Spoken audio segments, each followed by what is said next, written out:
You are all welcome to Flourish Professional Institute. Good evening to you all. Flourish Professional Institute is a tuition center, ICAG tuition center, registered with the Registrar of Departments, Registrar of Companies, and then the Institute of Chartered Accountants.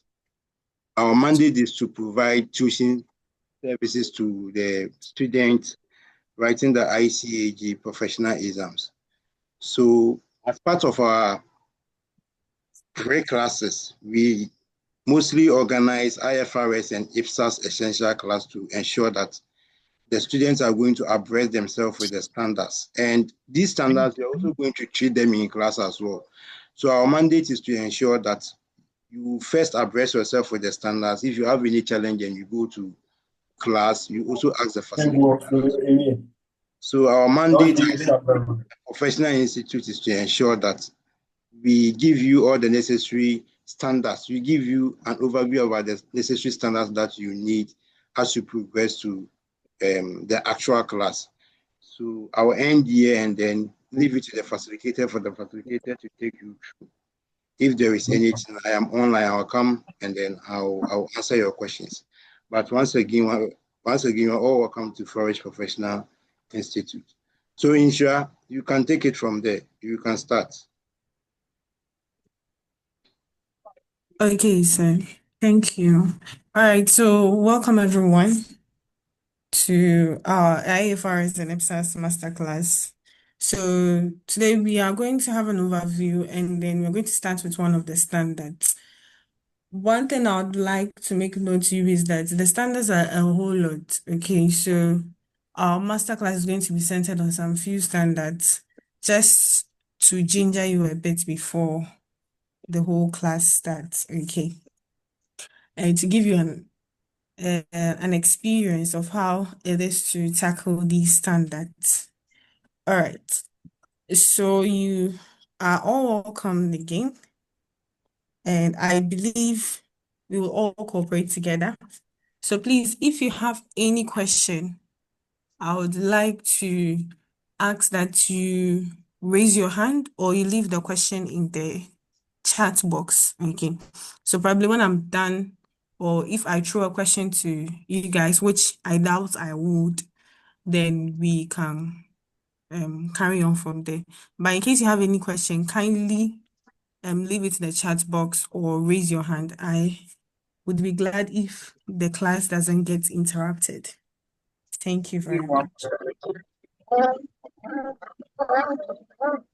So first of all, let's all mute ourselves. Those with their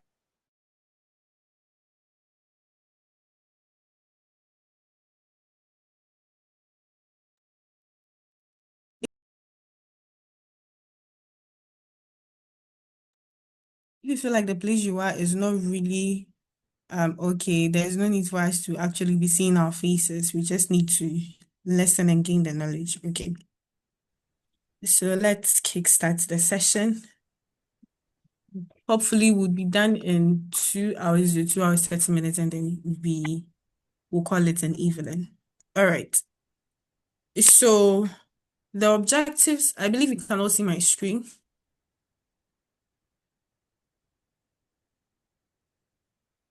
So, Inshira, can you please introduce yourself so that they will know who you are before you start, your qualification and everything?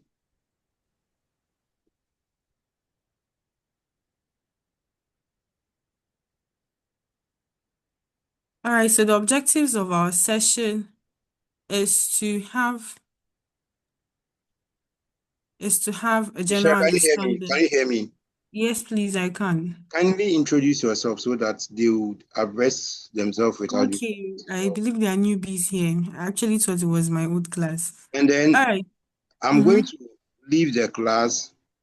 If there is anyone contributing regularly, you have the mandate to give the person 20% discount. If the person is supposed to join us for the March 2026 diet, the person will get 20% discount. If the person has already gotten discount through the intervention, the person is out. But any new member that is going to be active in the contribution and everything, you have our mandate to give a 20% discount.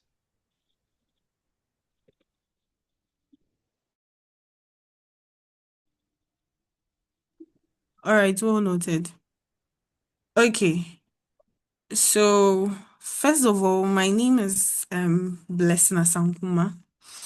Yes, I am a qualified associate of the Institute of Chartered Accountants Ghana, and I am a tutor for Flourish Professional Institute. I handle the financial reporting courses and hopefully public sector accounting. All right, so I am going to take you through this masterclass session, and I believe we would all enjoy the session. Okay. All right. So from where I let off, let's dive into the objectives of our session. No, So sorry. Hello. at the end of the session, I'm expecting us to have a general understanding. I'm expecting us to have a general understanding and application of selected international financial reporting standards. So I'm going to handpick certain standards for us to cover. And then we are to also have a general understanding and application of selected international public sector accounting standards. All right.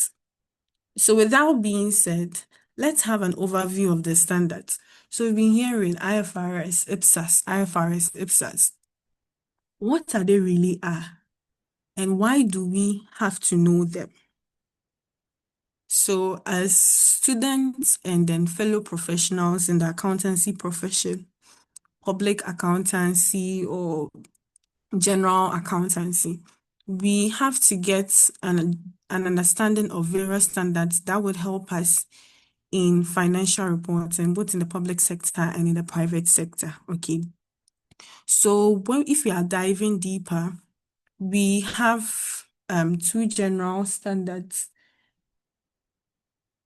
as an overview standard that governs how we prepare our financial statements. So the first one we are going to look at is the International Financial Reporting Standards. So these are the set of accounting standards that are developed and issued by the International Accounting Standards Board, which provides a framework for financial reporting to help users or stakeholders to understand the financial statements and also guide them in their decision making. Okay. So we have about 50 IFRS plus IAS standards. Okay. Currently we have about 50. And all these are so that's including all the old, the updated, the new, etc. We have about 50 IFRS plus IAS standards. And these are mostly applied by private and unlisted entities. Okay, so when we have a company who wants to go public, there is a statutory requirement that they prepare their financial statements in compliance with the International Financial Reporting Standards. All right, so for those entities, for them, it is mandatory. And then we have small or medium scale entities or enterprises, which for them, it's not mandatory, but they can choose to adopt the standards.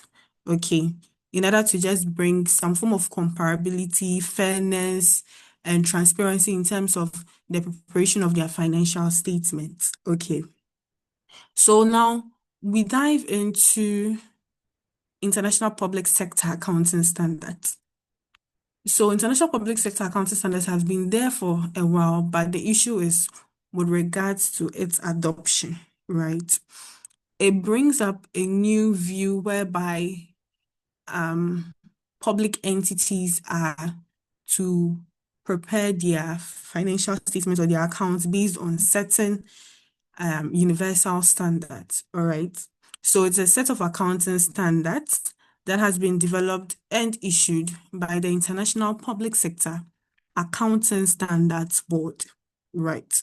And it also serves as a framework to improve the transparency and accountability of government and their agencies by improving and standardizing their financial reporting.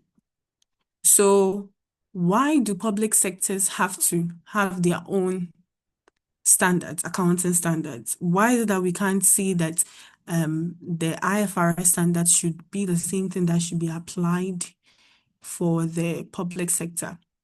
So, regards to the IFRS, it's mostly applied by generally every entity, private, listed, etc. And that one mostly moves in alignment with their aim of making profits, checking their returns, etc. But the overall aim of public entities are mostly to see to the welfare of their citizens. They are not profit motivated, right? Theirs is to seeing to citizen welfare. All right. So we need to have something that separates the public agencies from the private agencies. And here comes the International Public Sector Accounting Standards. So most of the time we have public agencies, even the government of Ghana, adopting a cash basis regards to the reporting of their financial statements. They've been adopting the cash basis by the International Public Sector Accounting Standards is helping them to migrate into the use of accrual basis regards to financial reporting. Okay. So the Ipsas, as we are now familiar with, is designed to be applied to public sector entities. So that's why the Institute of Chartered Accountants Ghana has now made it as part of their syllabus to be introduced to accounting professionals so that we could all have a fair understanding of how it is used in the government sector. Okay. So regards to the International Public Sector Accounting Standards, we have about 42 standards, about 42 standards. And general notice is that we are not going to cover everything. So I just handpick certain standards in which I expect us to use to go through with regards to our session. So let's see the standards we are going to cover for our masterclass session. All right. So we are going to cover these standards. I specifically handpicked them.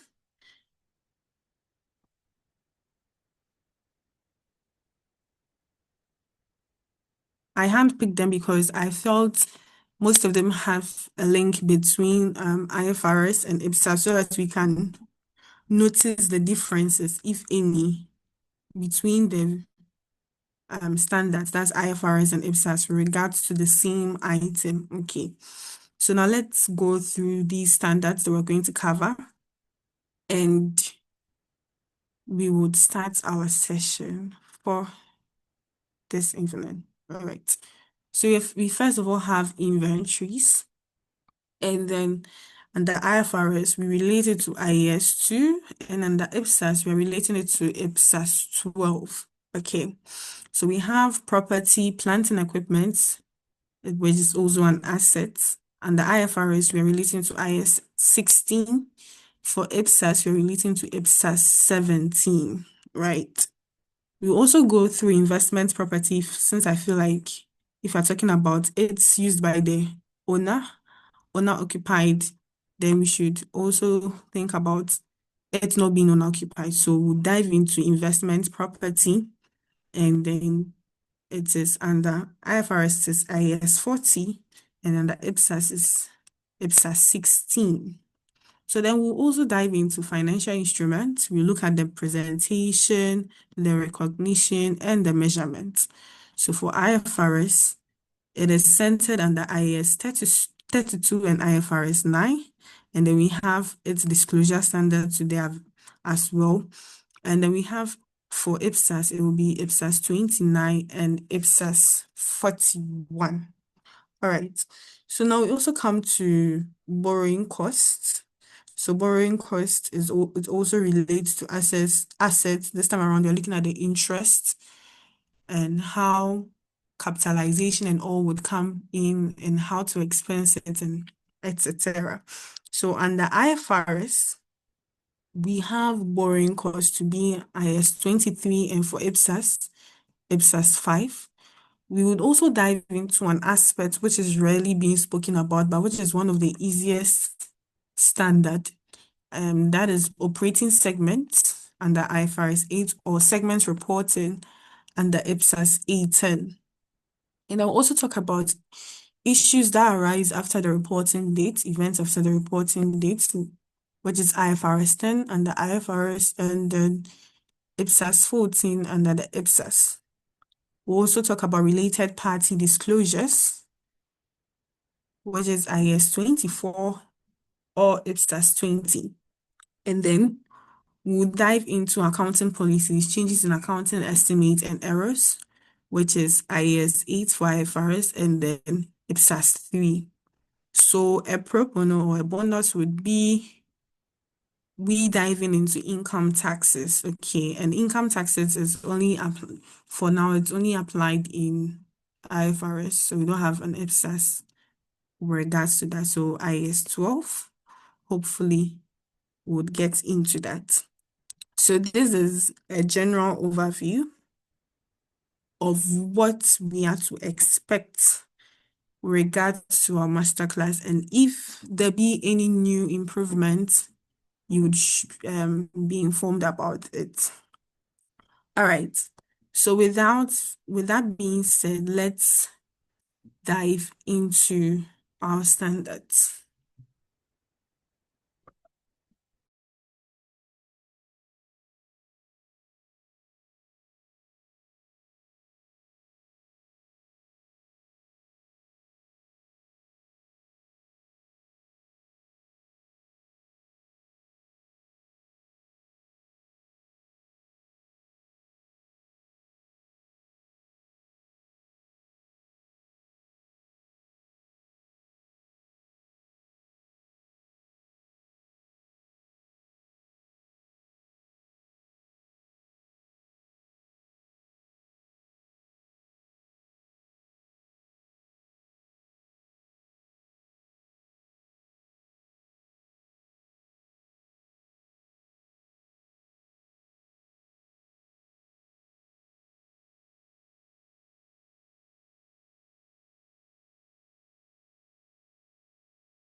All right, so the first standard we are going to tackle under IFRS is going to be IS 2, which relates to inventories. Okay, so we're going to tackle IS 2, which relates to inventories.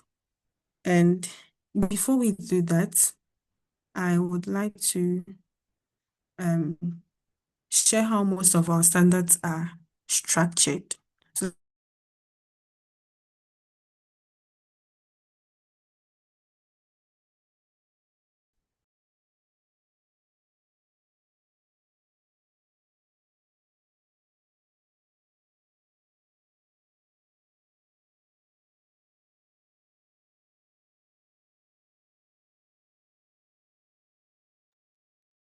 all right, so when we take a standard,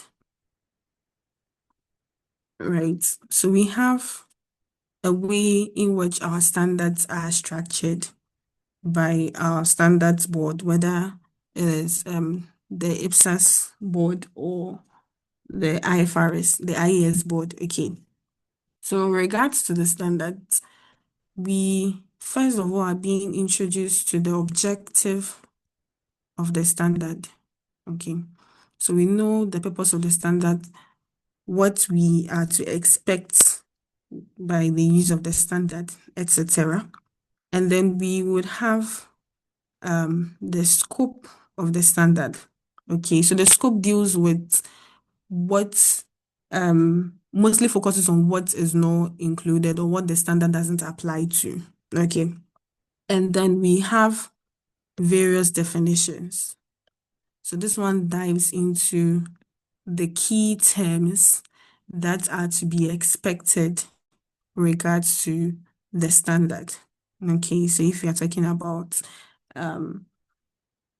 IS 23 borrowing costs, so we are going to have key terms like borrowing cost itself, like qualifying assets, etc. So we are to know the definition of these various terms.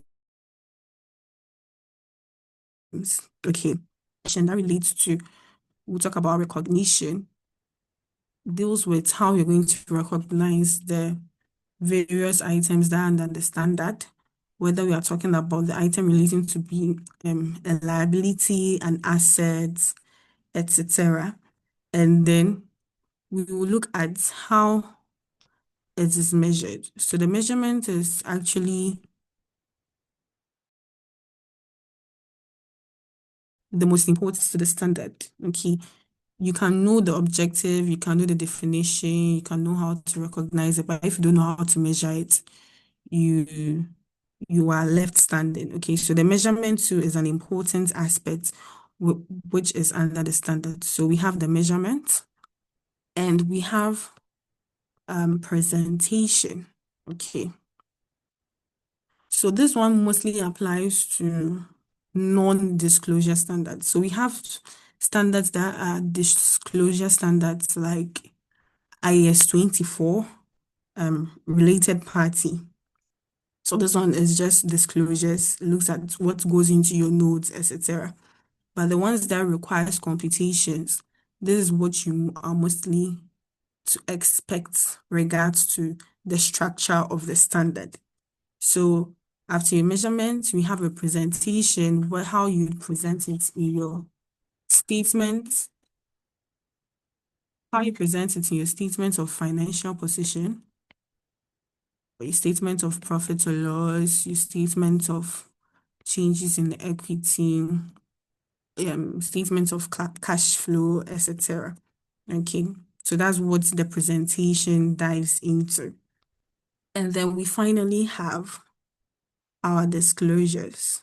Okay, so as individuals, as students, one thing we tend to not pay attention to are disclosures, but disclosures are what guides you. So if you have an idea of the disclosure, you'd be able to wrap your head around what and what you're expected to have in your notes. Okay.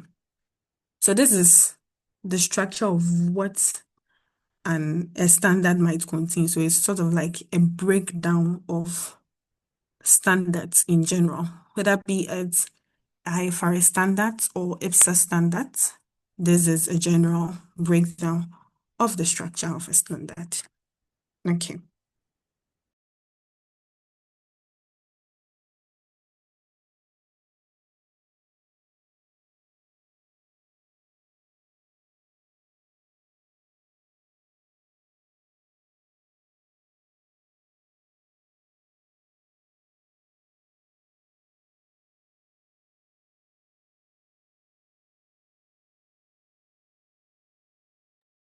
All right. So with that being said, IS2, inventories. We've had inventories a whole lot, and I believe we all know that inventories are assets. Okay, so it depends on the kind of inventory, but inventories are classified as current assets. And today we are going to dive into inventories as required under IFRS. Okay. And hopefully we'll dive into it as required under Ipsas. All right, so IS2 relates to inventories, and these are the objectives of the standard. So the standard requires us to prescribe the accounting treatment for inventories. We are also to determine the cost to be recognized as an asset, which would subsequently be expended, okay? And we're also to provide guidance on the cost formula to adopt and when to write down inventories to net realizable values. Okay.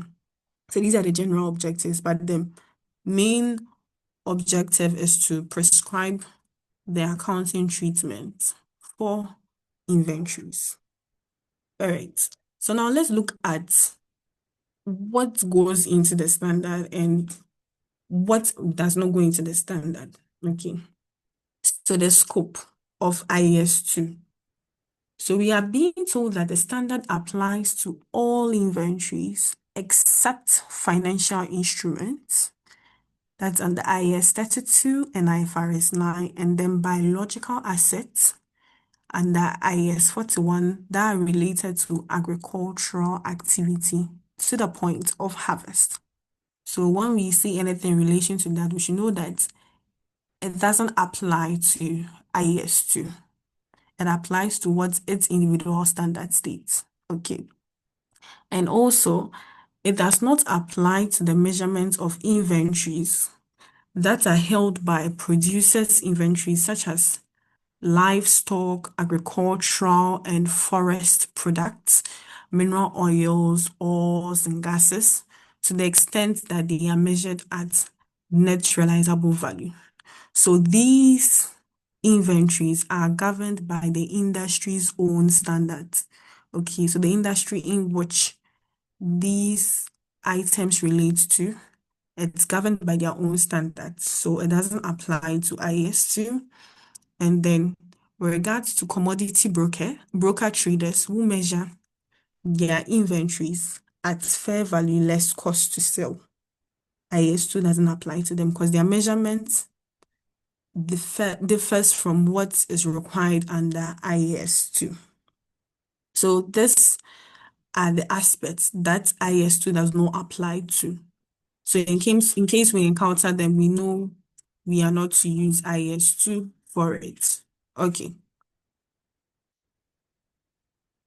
So now we dive into our key definitions under IAS2. Right. So we know inventories. But what are inventories? So you first know that inventories are assets. They are assets.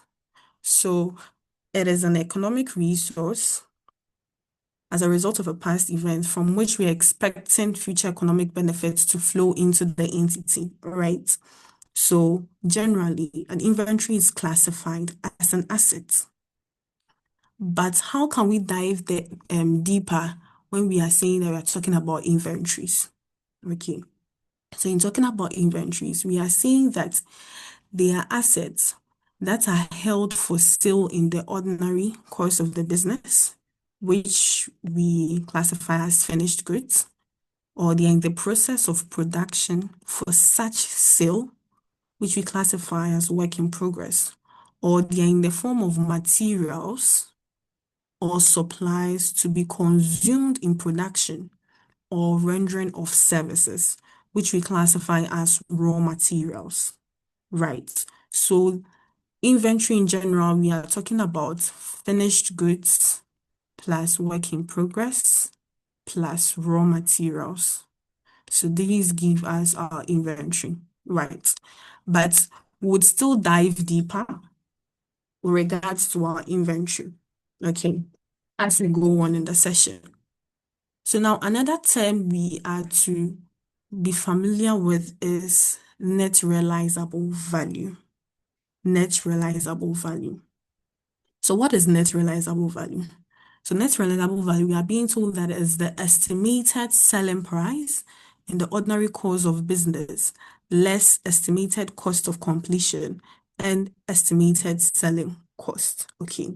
So when we have an inventory and we have its estimated selling price that is used in the ordinary course of business, and then we deduct its estimated cost to complete and its estimated selling cost, we are to derive at our net realizable value. Okay, so the mathematical application, we have estimated selling price minus into brackets, estimated cost to complete, and estimated cost to sell.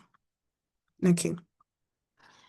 So further on, we can see that our net realizable value, it refers to the net amount that an entity expects to realize from the sale of inventory in the ordinary course of business. Okay. So if the entity doesn't want to sell their inventory at cost, and then they want to know how much it's going to realize if they are to sell it in the market, what is going to be its net realizable value. So we are going to consider our expected selling price.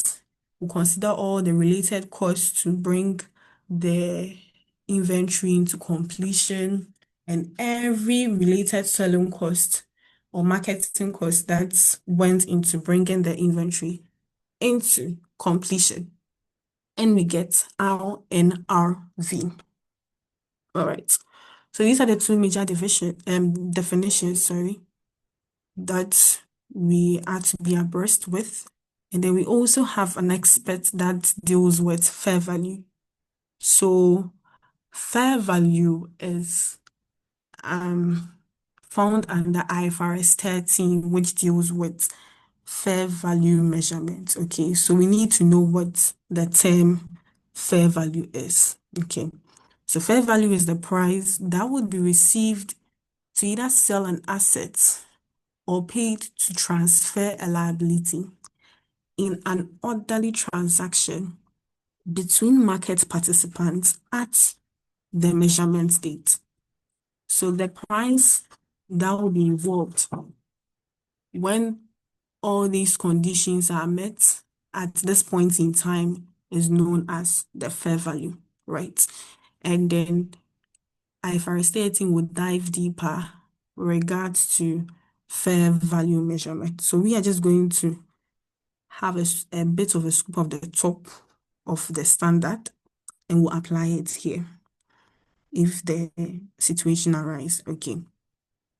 So now I just want to shed some light on aspects regards to IS2, but this time around we are dealing with situations in which our net realizable value is likely to be less than cost. Because there are instances where we claim our net realizable value is higher than our cost. Because here we are considering our estimated selling price, which by default we're expecting it to be high than cost. And then we'll consider our cost to sell and then our cost to complete. So what are the instances whereby this net realizable value will be less than cost? Or when we notice that our net realizable value is less than cost, what can we claim happened to bring that situation? Okay, so the first situation is whereby there is an increase in our cost or a fall in selling price. Okay, so when our costs increase, we are expecting our cost of inventory to increase as well. If we have a lower selling price, and then we are to deduct our cost to sell and then our cost to complete, we are automatically expecting our net realizable value to be less than our cost. Okay, so this is a general economical understanding of a situation whereby our net realizable value would be less than our cost. Another situation is when our inventory has been physically deteriorated. Okay, so there has been physical damage to our inventory. Okay, whereby we believe it's not in a perfect condition to be sold. It's going to affect our sales and then eventually affect our net realizable value, which would likely be less than the cost we used to bring our inventory into use. Okay, so physical deterioration of inventory or damage of inventory could relate to result in net realizable value being less than our cost. Okay, so we have obsolescence, whereby our inventory becomes obsolete. So during the days where there was a transition from the use of the desktop computers to the use of laptops, those that were having inventories of these old-fashioned computers, they noticed that there was a point in time during that transition, the sale of computers reduced because people were moving into the use of laptops. It affects the net realizable value of the inventory. So it became obsolete and then definitely would be less than the cost to arrive at the inventory. All right. So when a decision as part of the company's marketing strategy to manufacture and sell products at a loss. So when there's a decision, when the company makes a decision to sell their products at a loss, then we are expected to have a net realizable value, which is less than our cost. Okay, this one is the company's own strategy, maybe to sell more and to clear its stock. So it decides to just manufacture and sell their products at a loss. All right. And then when there are various errors in production or purchasing, and they have issues in their production or in the acquisition of the inventory, etc., then there is a likelihood that our net realizable value would be what? Less than cost. So these are 5 situations whereby we can claim that our net realizable value will likely be less than our cost. All right. So with that being said, how do we measure our inventory? How do we measure inventory? Our standard, the standard IS2 says that inventories shall be measured. Ensure someone's hand is up. Yeah, I'm coming. Inventories shall be measured at the lower of cost and net realizable value. So we are going to compare our cost and we'll compare our net realizable value, and then we will choose the lower of it. All right, Samuel Doku. Yes. So the net realizable value, can I take it as or can you explain what it means, the net realizable value? Thank you. Okay.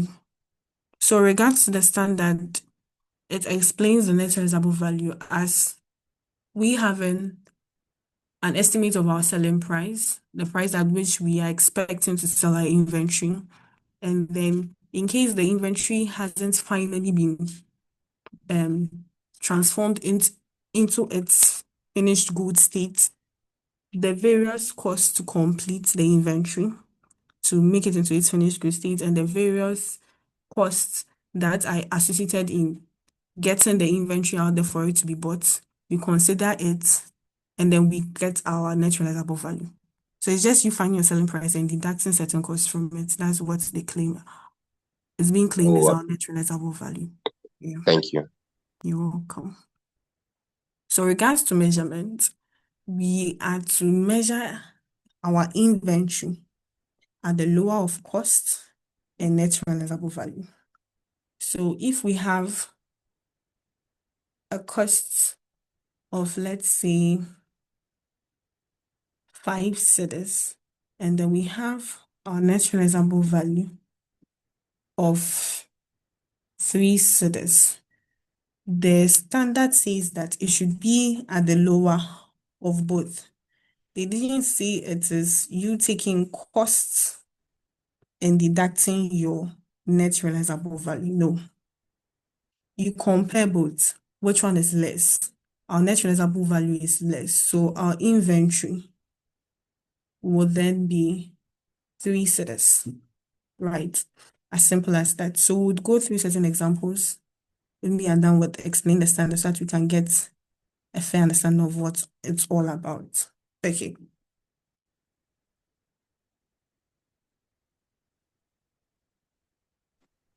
So now we are saying that we are to compare our costs to our net realizable value.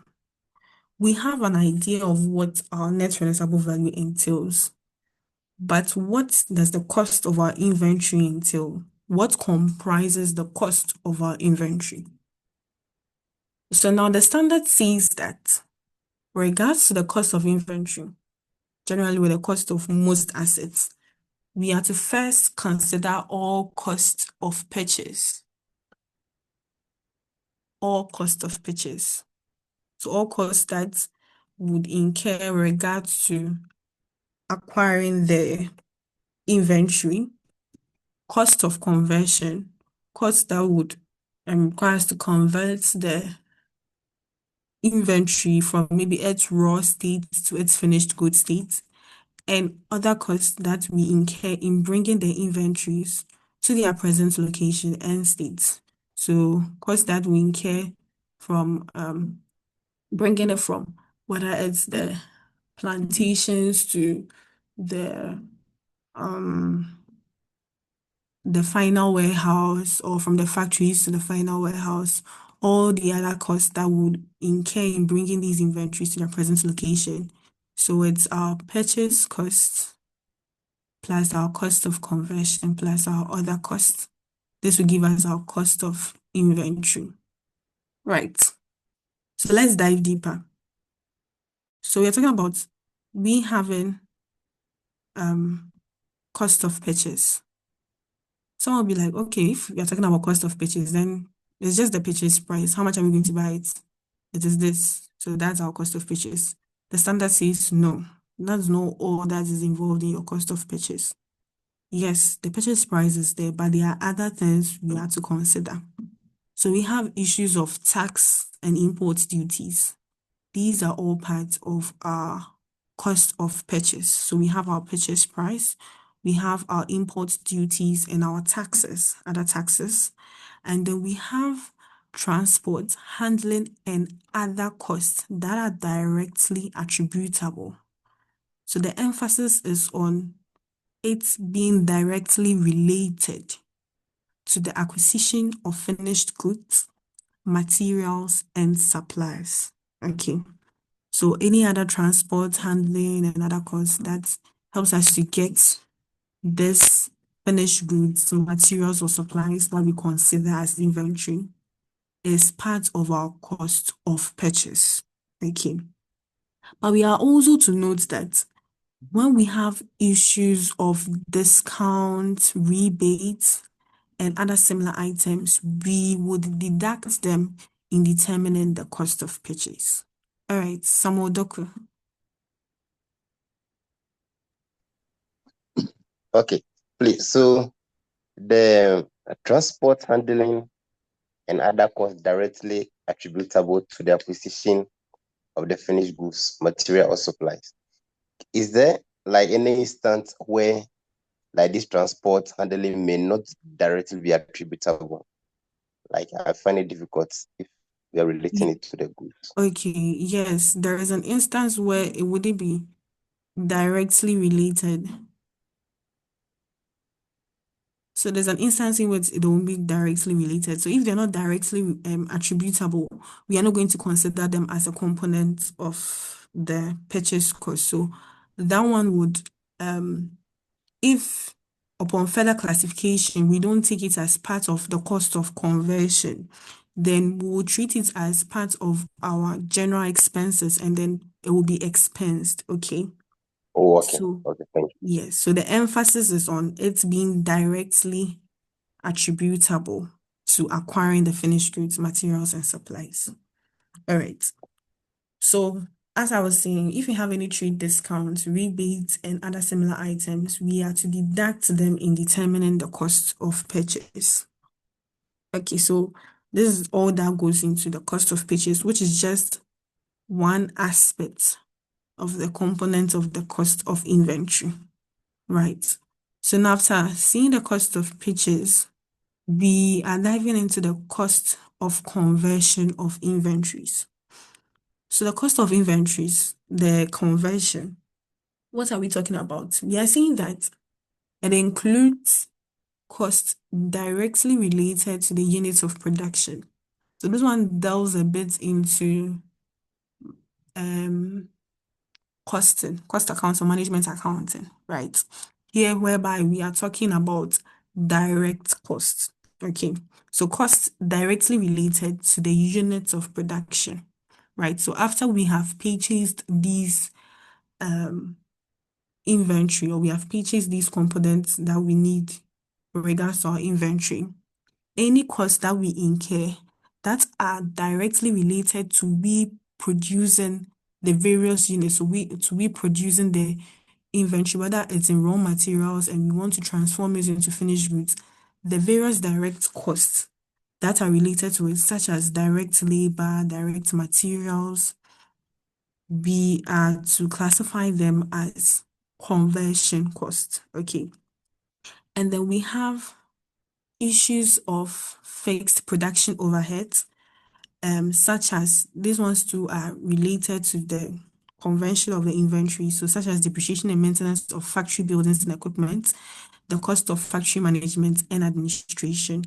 These are fixed production overheads. So the emphasis is on production overheads, fixed production overheads. Okay.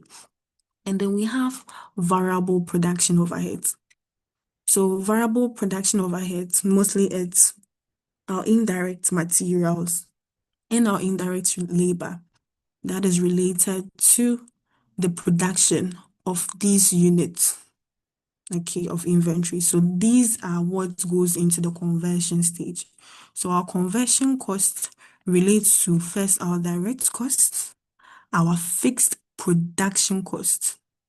Okay, so these costs are fixed. They do not change with the level of units being produced, and we have variable production overheads. These ones, they vary, they change with the level of units being produced. So this plus this plus this is to give us our cost of conversion. Okay, so we have to clearly note the difference between our cost of conversion and our cost of purchase. All right. And then we are saying that we are talking about other costs. So other costs that are included in the cost of inventories only to some extent. And this extent is that they are incurred in bringing inventories to their present location and condition. They are incurred in bringing the inventories to their present location and condition, right? So, for instance, we have cost of designing products for specific customers. So after we have acquired the cost of purchasing the inventory or the raw materials that we are considering as part of our inventory, we have considered our conversion cost, our cost to convert them from either work in progress to finished goods or raw materials to finished goods. We are to also consider various costs that are incurred for us to bring these inventories to where they are now and to the state in which they are now.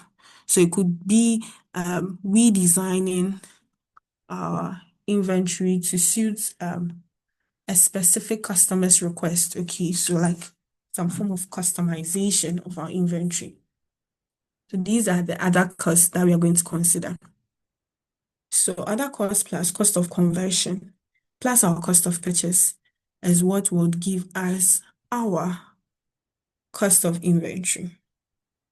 All right. So with that being said, now that we know what goes into the cost of inventory, we should know what is not expected, is not included in our cost of inventory, right?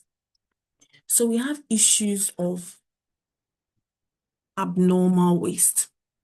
So normal waste is waste that is expected to be incurred in our production. But when we have any form of abnormal waste, then we are not to consider it with regards to our classification of cost of our inventory. To those asking whether the slides will be shared, etc. The slide is actually for our registered students. Okay, so it's what we use for our tuition.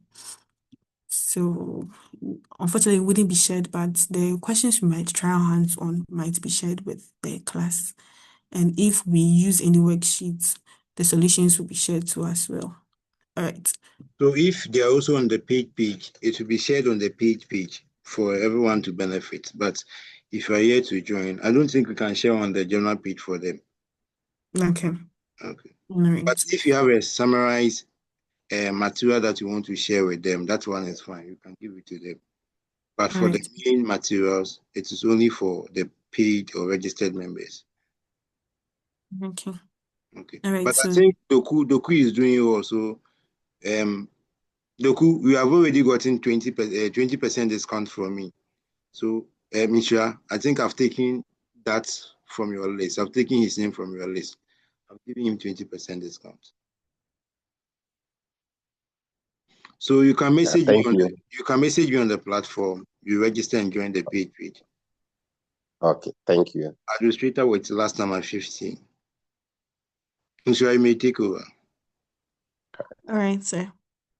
Okay, so inventory costs that we are not to include. So I first talked about abnormal waste, whereby I said that with regards to abnormal waste, we are talking about abnormal over normal. Okay, so in production, we expect waste to come about. Okay, so there are various chippings we are expected to come. So when it goes beyond that, we say it's abnormal waste. And these are not to be considered as part of our inventory cost. Okay. As well as storage costs. So when we have costs to store the inventory after it has been produced, we are not to consider it as part of our inventory costs because um, inventory is something that shouldn't be in our account for more than a year, right? So it's something that should be moving frequently. So if any storage cost comes regards to we holding the inventory for a longer period due to the fact that we are unable to sell it, then we are to what? Not include it. That one, it's the company's own cost to bear. Okay. And then we have administrative overheads that are not related to production.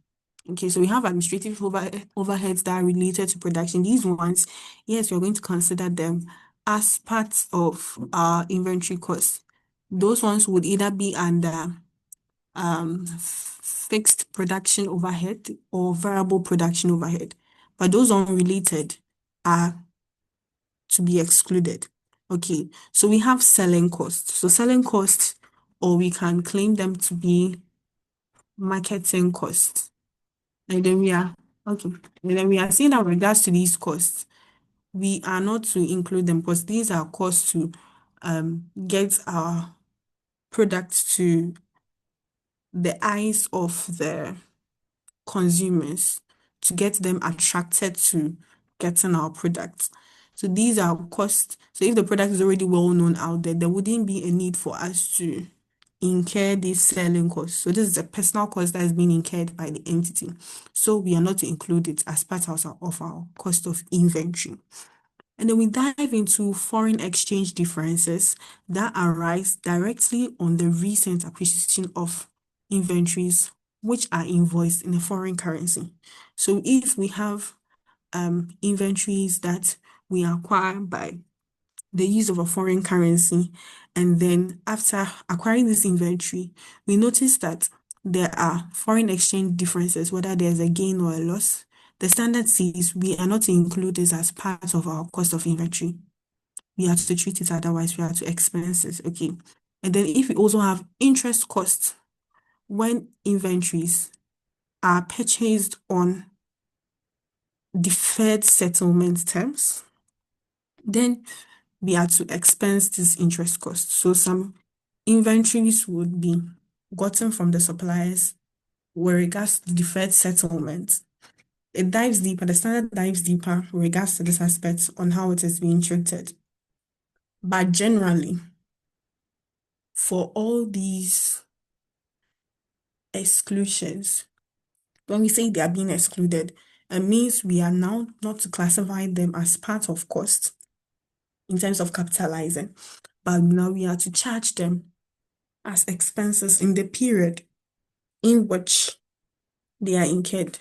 So they'll be classified as expenses but not as part of the cost of an inventory. Okay, so this is all that goes into the exemptions from the cost of an inventory. And with that being said, how do we value our inventory? We're talking about inventory, we are talking about net realizable value, we are talking about the measurements, but how do we value our inventory? So IS2 goes deeper regards to the whole concept of inventory. It says that yes, you know how to measure inventory, etc. But there are certain ways we can value our inventory. And most of this idea is actually borrowed from management accounting or cost accounting. So first, the methods that are available for valuing our inventory under IS2 is first the actual unit cost, and then we have the first in, the first out, and then we have weighted average cost. Okay, so the first in, first out is what most we know as FIFO. Weighted average cost is what we know as WACC. Okay, so now I'm going to give an idea of when which method is used or not, or when it's not used. Okay, so when we have items that are not ordinarily interchangeable, when you can't exchange item A for item B. For instance, we have used cars, we have used, let's say, used televisions, etc. When we can interchange certain items for another item, then we are to use their actual individual cost. Okay, so we find the actual individual cost of that inventory, and then we value it based on its actual individual cost. Okay, so this is when we use our actual unit cost. So the vice versa is when we use our FIFO and weighted average cost method. Okay, so where items are ordinarily interchangeable, so the way I'm talking about tins of beans, I give you a tins of beans, you give me tins of beans. When we can easily interchange these items, then we are to use the weighted average cost method and the FIFO method. Okay, so further on, we are being told that the same method of arriving at cost should be used for all inventories that have the same nature or similar nature and use to the entity. So if I have tins of beans and then I measured them, the method I used was the FIFO method the other time I was recording, then today that I have gotten tins of tuna flakes, since it is similar in nature to the tins of beans, then I should use the same method I used at arriving at the tins of beans for arriving at the tins of tuna flakes. Okay. And use to the entity. So that's what it talks about. But for inventories that have a different nature or use, different cost methods may be justified. Okay. So maybe I'm a company and I'm dealing with so many things. So maybe I deal with consumer goods, consumption goods. Aside cars, I deal with the production of mackerels, etc., canned corned beef, etc. So I'm having different kinds of inventories at stock. So with these different kind of inventories, then it is allowed by the standard that due to their different nature, I can use different cost methods. So for maybe my cars, I'm going to value them using the actual unit cost. And then for my canned products, I'm going to value them using FIFO method or the weighted average cost method. Okay. So that's what the standard talks to us with regards to the methods of valuing our inventory. Okay. So with that being said, let's see how we recognize it. We'll look at the disclosure and then we'll touch some questions and we'll call it an end to our session. Miss Augustine. Okay, is it Augustine or Augustine? Please, you're writing on my screen. Okay. So now, how do we recognize inventory as an expense? We know inventory is an asset. We know the two places we can find our inventory is in our statement of profit or loss and our statement of financial position. Okay. So in our statement of financial position, we classify our inventory as part of our current assets. So regards to our statement of profit or loss, inventory is seen as a reduction. Okay. When we talk about reduction in statements of profit or loss, we are talking about expensing. When we talk about reduction, we are talking about expensing an item. Okay. And for our statements of profit or loss, our inventory affects our cost of sales. Okay. So our cost of sales is adjusted with our inventory, whether we are purchasing new, we already have some in stock, etc. Our inventory makes up our cost of sales. Okay. So now the standard is saying that we have ways we recognize inventory as an expense. Okay.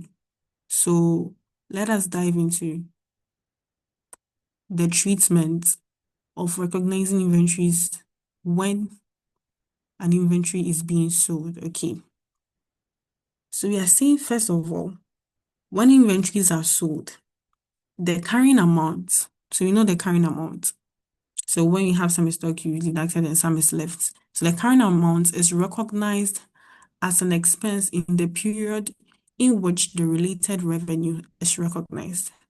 Okay, so if we have carrying amount of 200 for inventory, after we sold inventory of 500, we are saying that that carrying amount is recognized as an expense with regards to the period in which that revenue was being recognized. Okay, so it's like matching concepts, matching the revenue with the expense. Okay.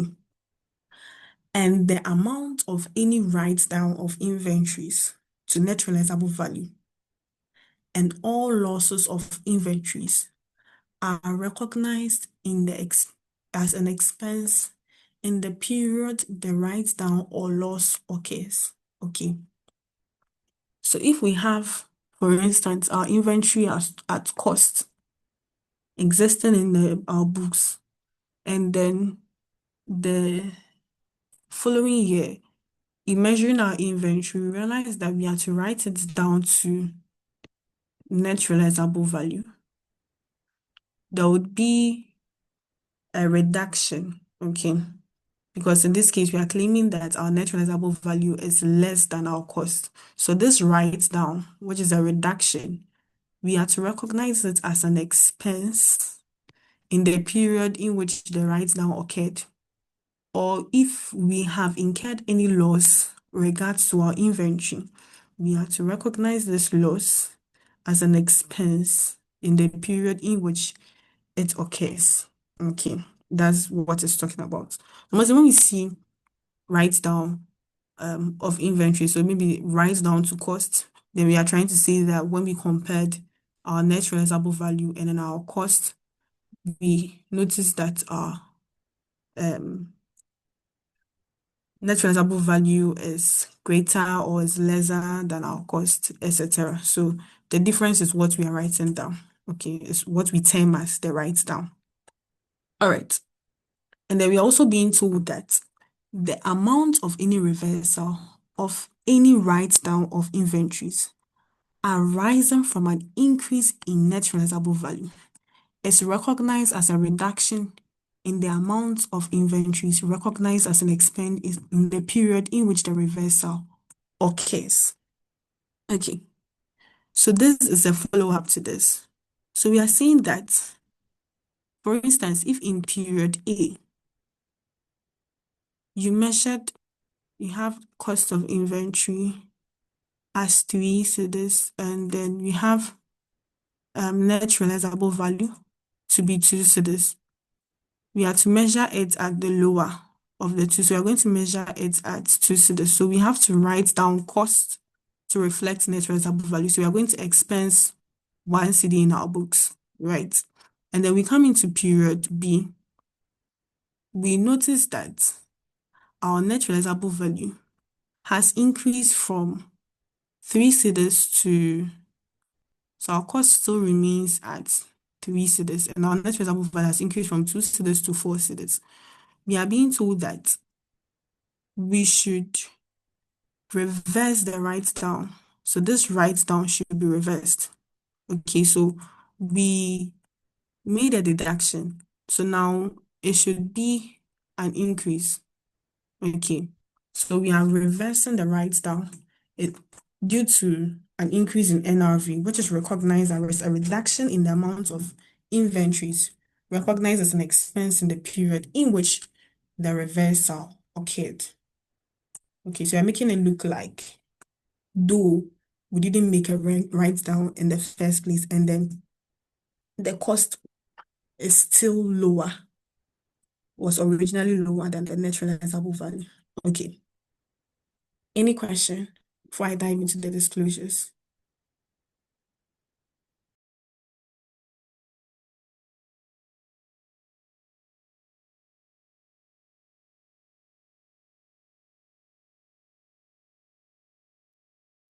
Please, can you take the explanation again, please?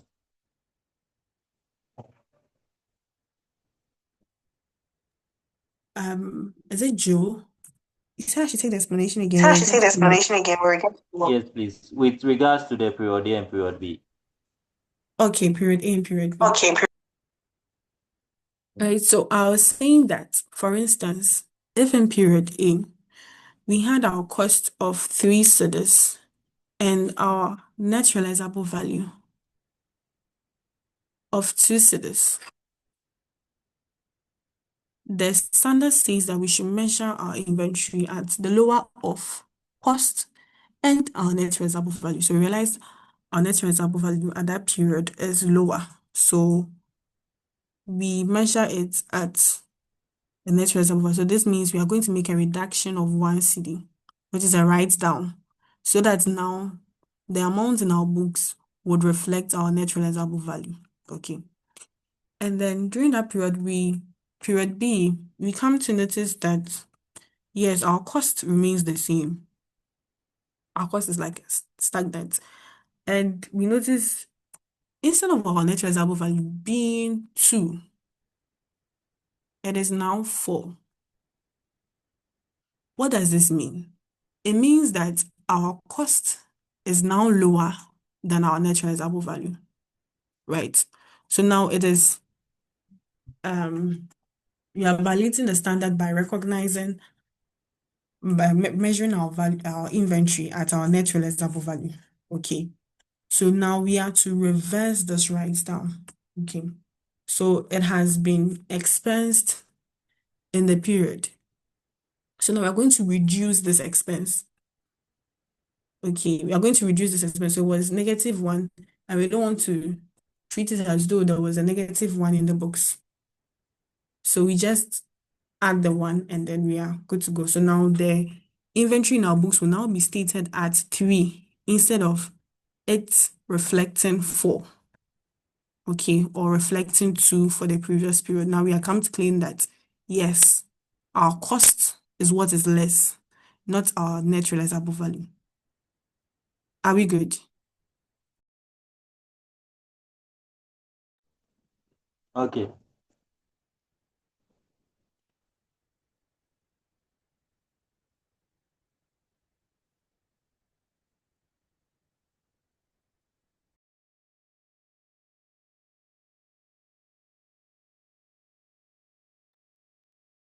So now let's dive into the disclosures. Yes, Kwamla. Yeah. Please. So does it mean the reversal amount was added to the net reservable value, the 2, for it to become 3 now? No, so now our emphasis is not valuing our inventory now at the net realizable value. We are trying to value it at our cost. Okay. So net realizable value, let's notice like it changes over the period. We consider the amount we want to sell the inventory and the related cost. Okay, so it can change, but our cost is mostly fixed. Okay, so it's not we adding for the amount to be 4, like adding to the 2 for it to be 4. It is now we knowing that our net realizable value is now 4 instead of the 2 we thought it was in the previous period. Now it is 4. So now what are we going to value our inventory? How are we going to measure our inventory? And you see, we are comparing our cost to the net realizable value. We've noticed now that our net realizable value is high. So we want in our books for it to be reflected that now our inventory is measured at cost because cost is now lower. So we just have to reverse the valuation from it being inventory, from it being net realizable value to cost. Okay, so it's like previously, let's look at this. So let's say period 0. We had cost of 3. There was no NRV. Okay, so we have this sitting in our books. And then we came to period A, where now we have our cost and we have our net realizable value. And then the standard say we should compare the two. So when we compare the two, choose the lower. And then we compared and realize NRV is low. So we opted for the lower, which is 2. So we have to write down as we reduce our cost balance to suit the net realizable value by 1. So this is expensed, okay. So we're expensing it automatically reduces it. And now we come to the next period, we notice that what we are making as a reference for our inventory is now higher as compared to our cost. So now if you were to be, what would you go for? Regards to the standard. Kwamla. We'll go for the cost because Yes. it's lower than the NRV. Yes.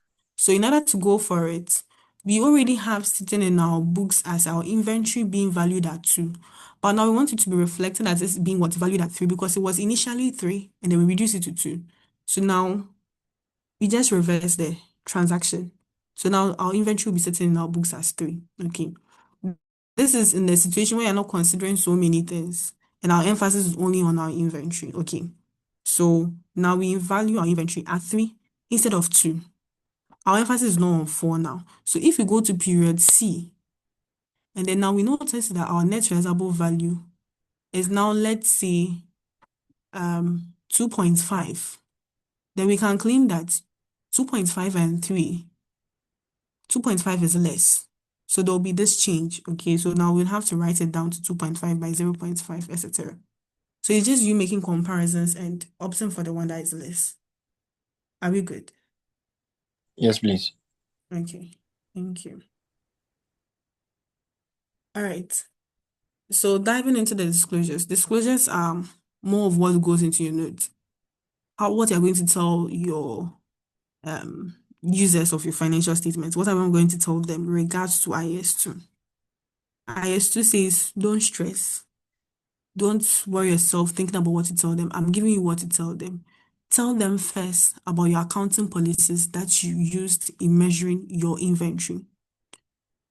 And you include the cost formula. So did you use FIFO? Did you use weighted average? Did you use actual unit cost? Tell them. You talk about the total carrying amount of your inventories and the carrying amount in classification. So if you have to classify your inventories according to various kinds of inventories, you classify them, and then the classifications must suit the entity you are relating to. Okay. And also we have to disclose the carrying amount of inventories that we claim are carried at fair value less cost to sell, if any. Okay. But we should just take note that in certain instances, we would have our net realizable value classified as something as fair value less cost to sell.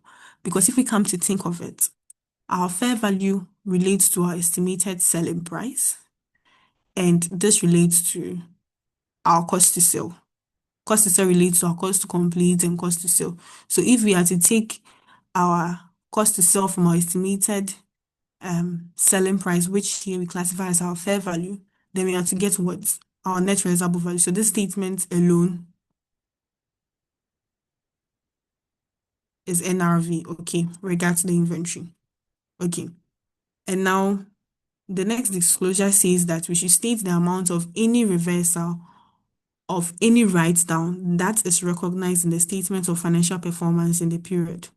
So if there has been any reversal of a write-down, maybe in the previous year, just as I explained before, we wrote down the inventory to NRV, and then this year we are reversing it. We should state the amount of reversal.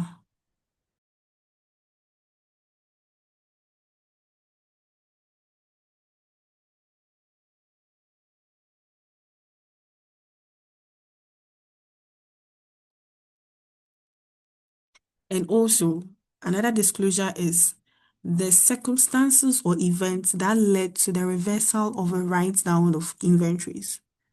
So, let's say the situations that existed that led to net realizable value being less than cost. Situations have improved. Okay, so maybe first the inventories were physically deteriorated, damaged, and it's caused your net realizable value to be lower. Okay, and then subsequently, you put in measures to keep your inventories in a good condition. You didn't encounter such situations. So now there's an expectation that the net realizable value of your total inventories are going to be what's higher. So if such events happened, okay, we are to state them as part of our disclosures that a reduction in fiscal deterioration and etc. Okay. Or maybe errors of production has been solved. There are no more errors in production, which has led to what? An increase in net realizable value. So now there has to be a reversal of the write down of inventories. Okay. And now another one is the carrying amount of inventories pledged as security for liabilities. So if we have part of our inventories being used as a form of security to obtain a form of loan or a liability, we have to state the current amount of these inventories in our disclosures. Okay. And also, finally, the cost of inventories that is recognized as an expense during the period, or the operating costs that are related to revenue recognized as an expense during the period classified by their nature.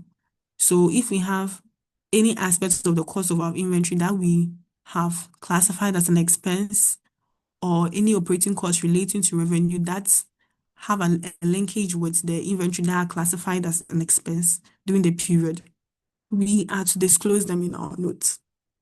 Okay, so this is all about our disclosures. And yeah, thank you, Ba, for diving in with me throughout the standard. Okay, so do we have any further question before I move into our trial question for the day?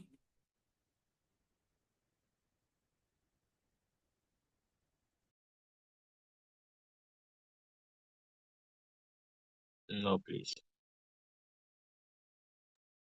Yes, please. No, please. Did someone say no, please, or the person said hello?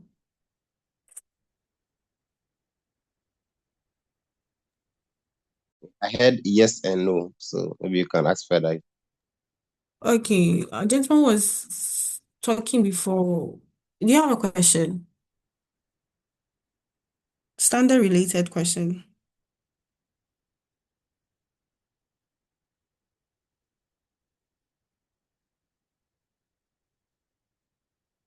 Okay. If that's the case, then let's just. Mhm. Sorry, madam. Me, I was not came late, so I'm completely at sea here. Oh, don't be at Sorry. sea, okay? We are recording the video, so we'll bring you to land when you get time, maybe after the session, and then you watch the beginning aspect. But as we solve the questions, I will still be touching on some points that I said earlier. So at least you'd have an idea of what is going on here. Okay. All right, Okay. sure.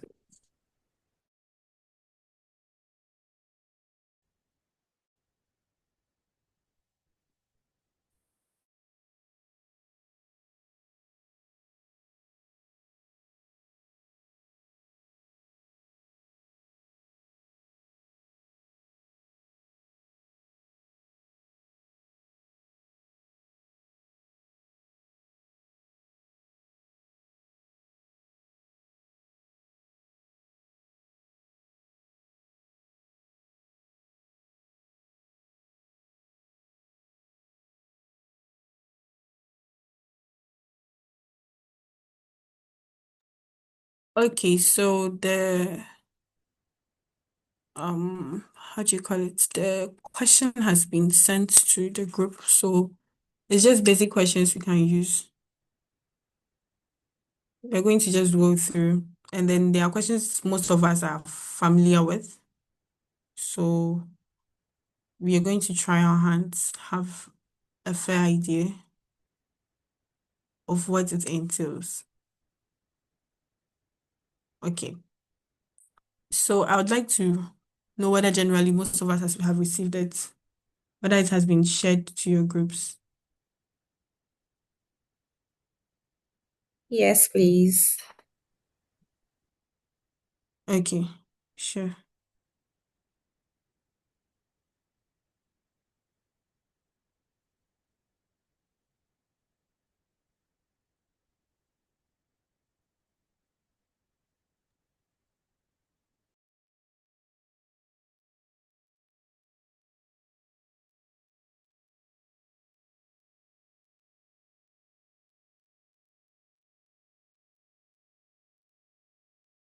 Inshallah, so today being the first day, let's share the learning material with them. I think subsequently then we decide not to share with them, so we can share the first slide with them. Okay.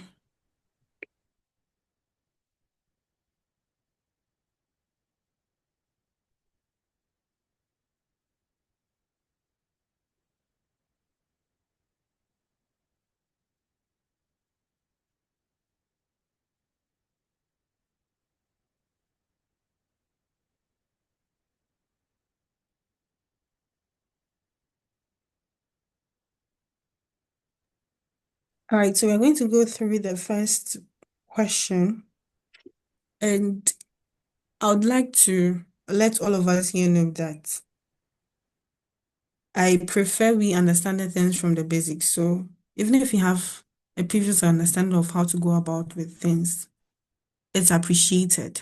Okay. But we have others here who do not have accounting backgrounds, of whom I believe do not even really know what's going on here. So I'd like for us to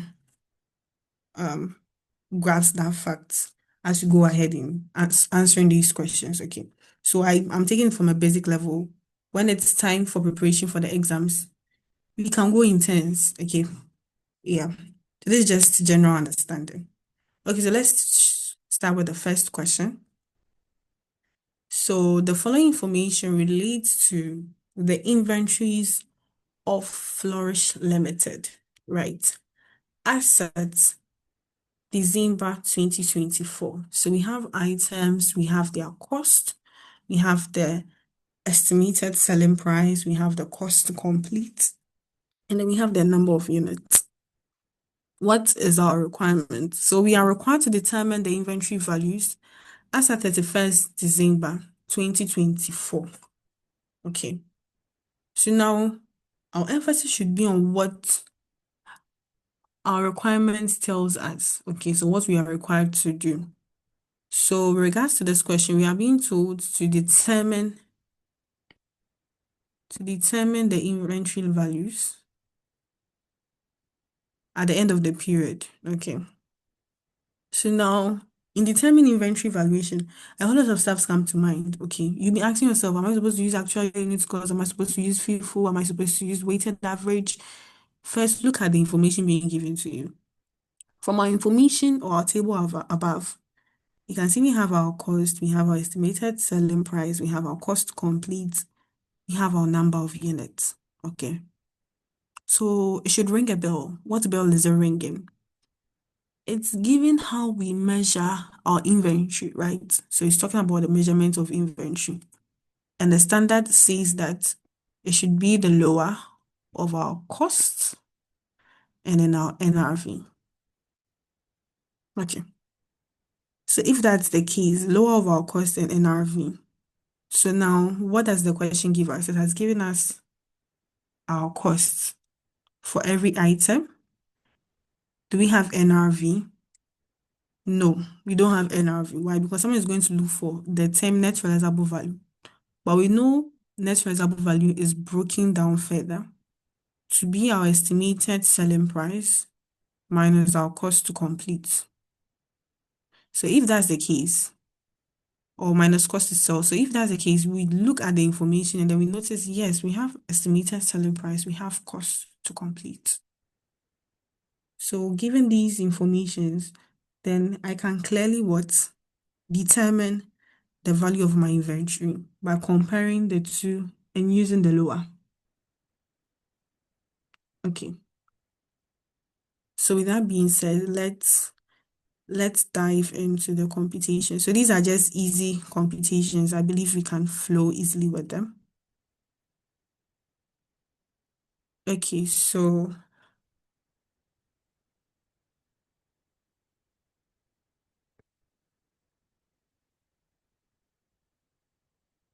let's determine our inventory values. All right, so we have our items.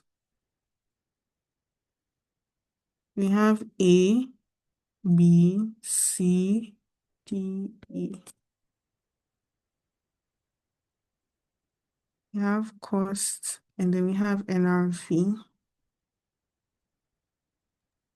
Your screen is not showing. Please, yours. Yeah, I'll share it. I want to write it down. I'll share it. I want to write it down. Okay, all right.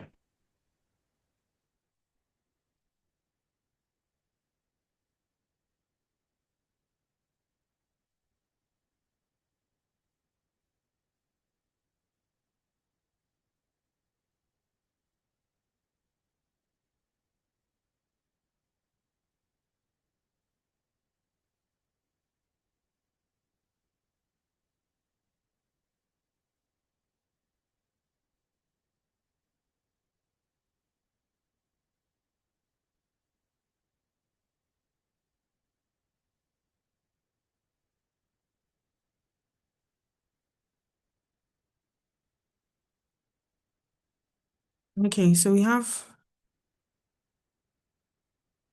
this information, and then we are going to find our inventory, right? So now let's start with A. Okay, so for A, our cost is 4 cedis, right? A, please check for me. Say 4 cedis. What is going to be our net realizable value? Our net realizable value is our estimated selling price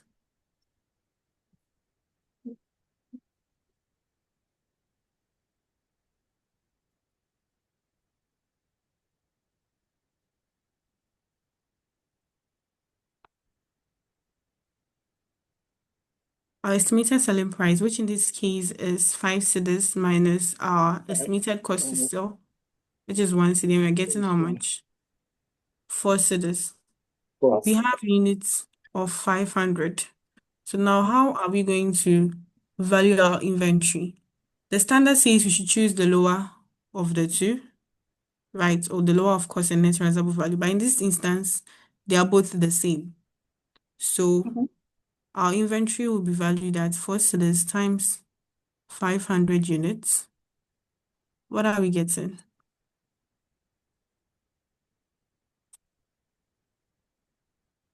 $2,000. You get 2,000. So we get 2,000 as the value of our inventory. Okay. So we come to the next one. What is the cost of our inventory for our item B? We are being told our cost of inventory is 8. And what is our net realizable value? We are stating our estimated selling price at how much? 8. And then our estimated cost to sell is how much? I remember is it 1.6 or 1.8? 1.6. Okay. It's 1.6. Yeah. So we have our net realizable value to be 6.4. 7.4. To be 6.4. And we compare the 7. two. Pardon? 6.4. It's 7.4. Please, It's 6. recompute. It's 8 minus 1.6, please. 6.4. So we have 6.4.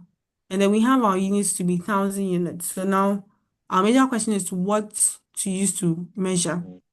So our net realizable value, we have noticed, is lower than our cost. So we continue. So we have to use our net realizable value, multiply by our units, and then we get 6,400 as our value of our inventory. Okay.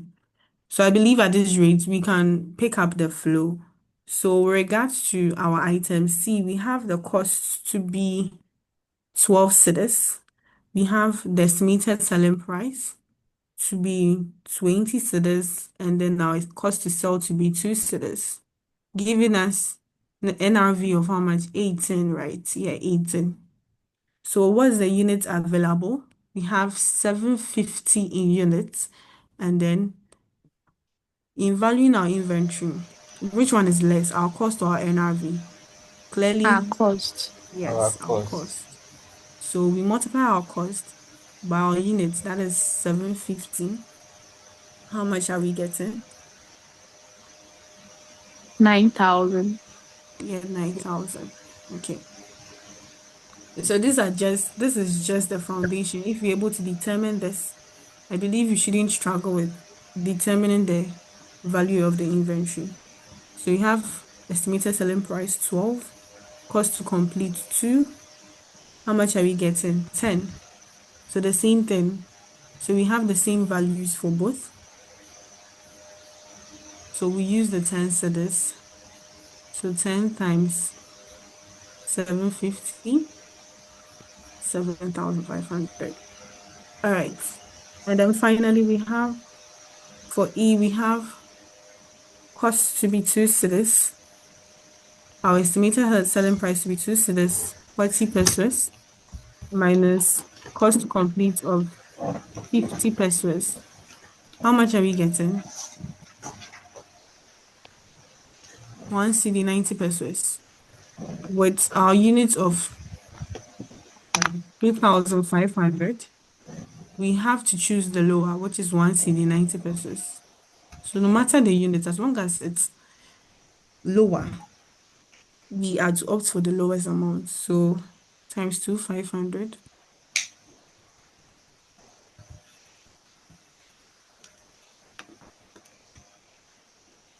For 750.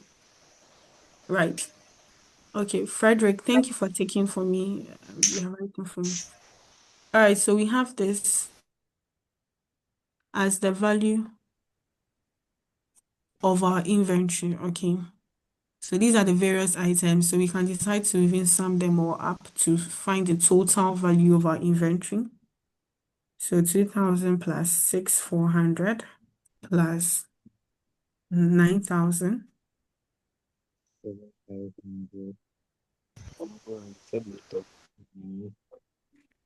6,400.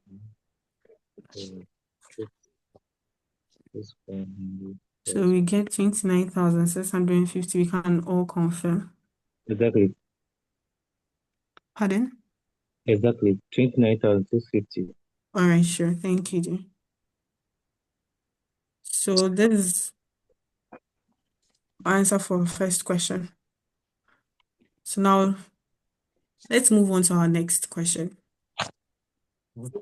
So question 2. So now we're going to dive into the cost of inventory, right? So we earlier on said that regards to the cost of inventory, what does it comprise of? It comprises the cost of purchase, right? Cost of conversion, and then other costs incurred of bringing it to its present condition and location, right? So we are being told that FPI Limited is a manufacturing company.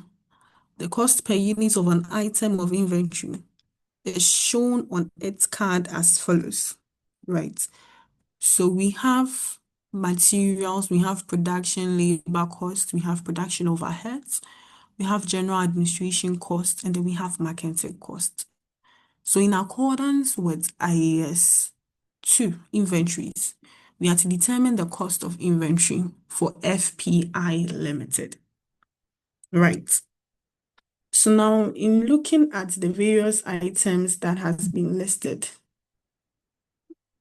we have to ask ourselves, okay, we are talking about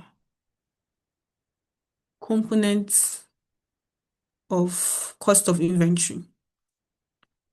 Which aspect does it relate to? Is it relating to the cost of purchase? Is it related to the cost of conversion? Is it relating to other costs?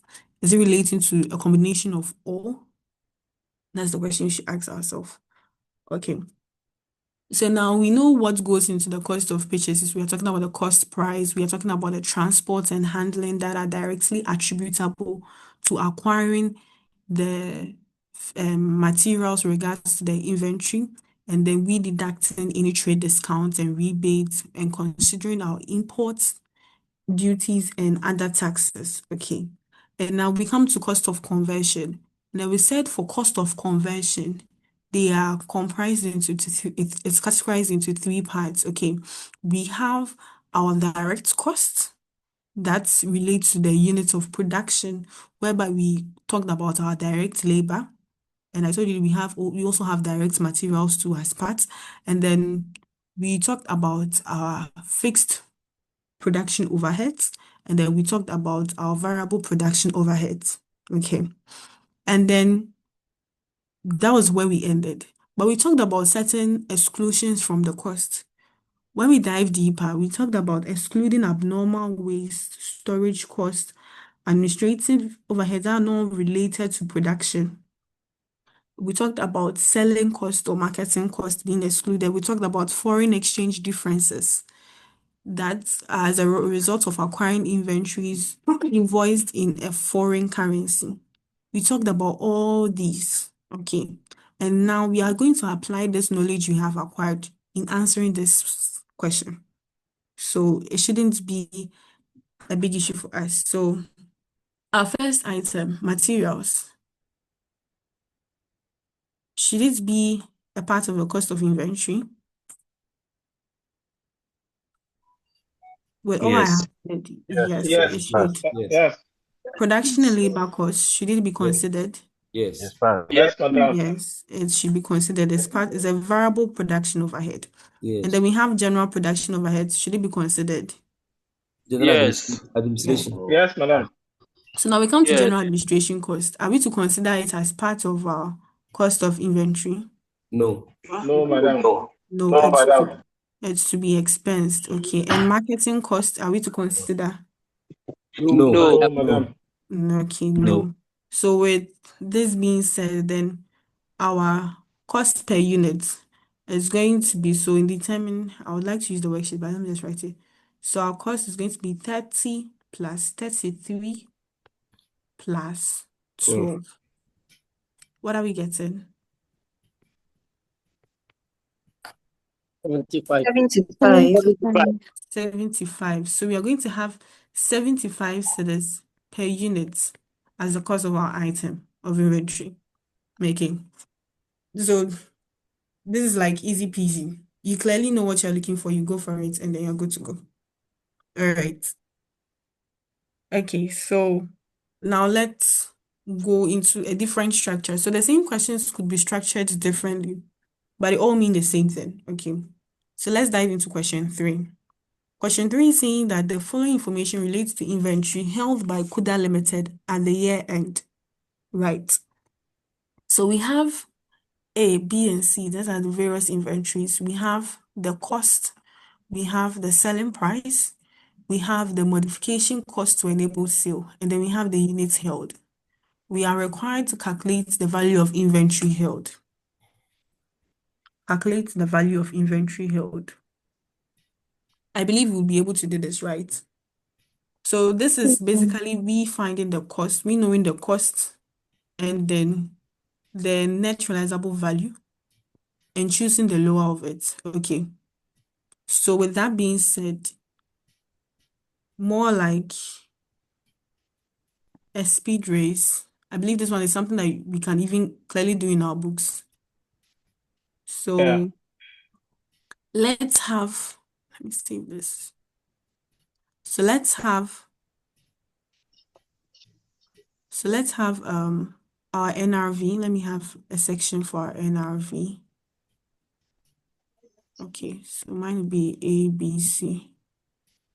Okay, so NRV for A.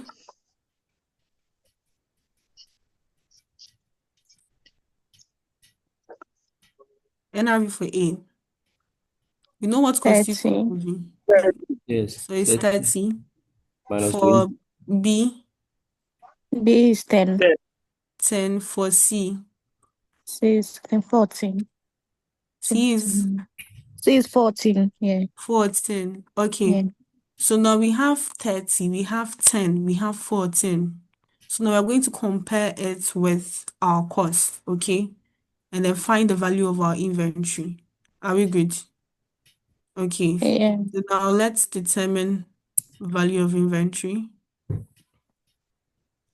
So A, B, and C. So now A and B, cost and net realizable value for A, which one is lower? The cost. the cost. So 20. Yeah. So for B, which one is lower? The same cost. The same It's cost. still cost. And then for C, which one is lower?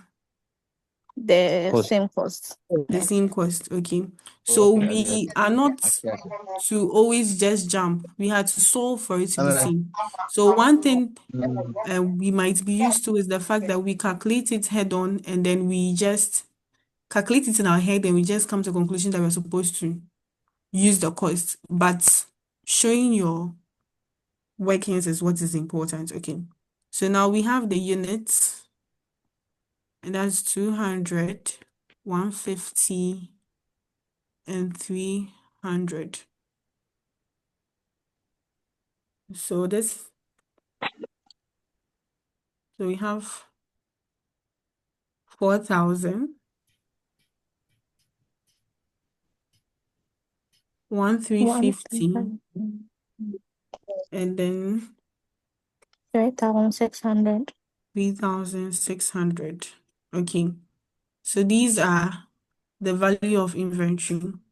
And then if you want to find the total value, we just sum them all up. And then we get 8,950 as total. As easy as that. Okay. So that's all there is to this. So it's the same measurement of inventory, but it's a different approach to the question. Okay. It's structured differently. All right. Question 4.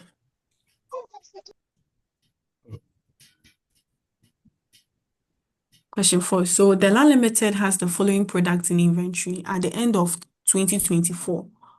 So the products are Dilly and Dali. Okay. So Dilly is completed and Dali is partly complete. So we have the units and then we have the cost per unit.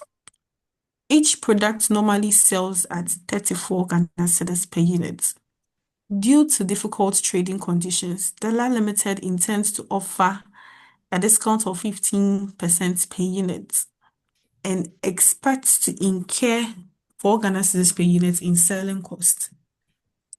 Whereas 10 Ghana cedis per unit is expected to be incurred to complete each unit of Dali required. In accordance with IAS 2 inventories, at what amount should inventory be stated in the financial statement of Dela Limited as at 31st December 2024?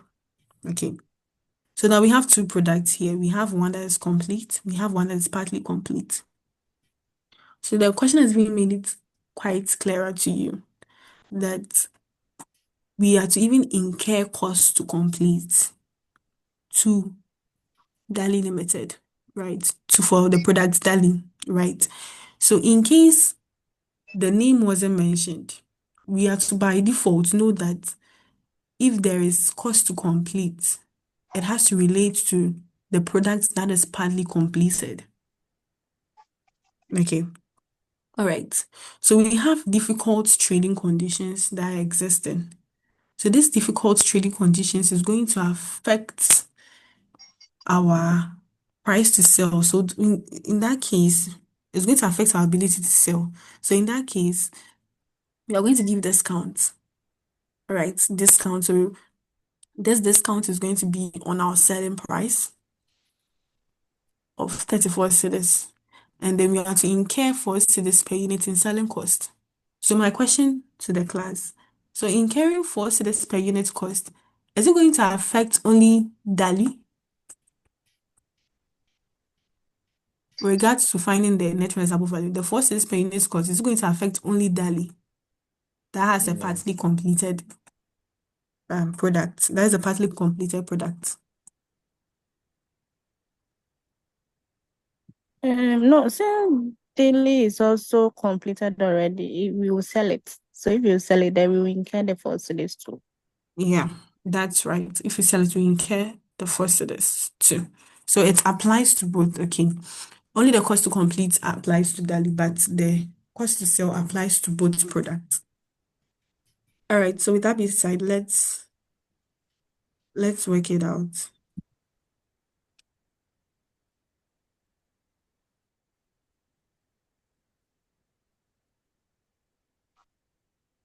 So we have Dali comes first. We have Dali. We have yes, please. We have Dali. So Dali, and then now we have our costs. The amount of cost to both parties. The amount of cost to both parties are 22 cedis for Dili and then 26 cedis for Dali. So now we are to find our net realizable value. So that's now our emphasis. So now we have to know that our estimated selling price is 34 cedis for each party. 34 cedis for each party. But we have been told that there is a discount of 15%. This discount affects our selling price. So for 15%, 100 minus 15, how much you get? 85, right? Yeah. So 85%. So 34. So now we're going to just need 85% of the selling price. How much are we getting?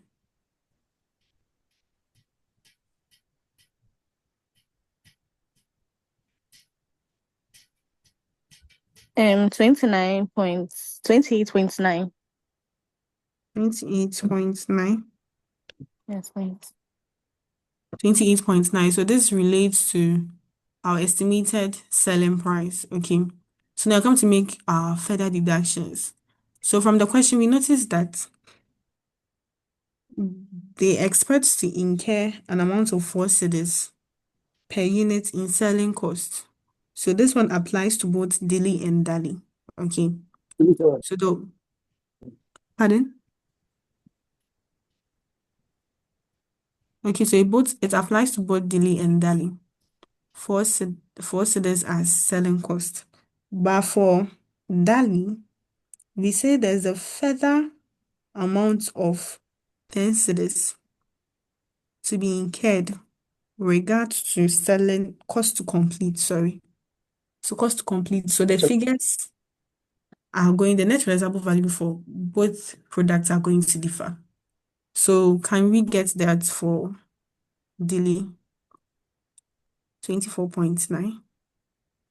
And for Dali?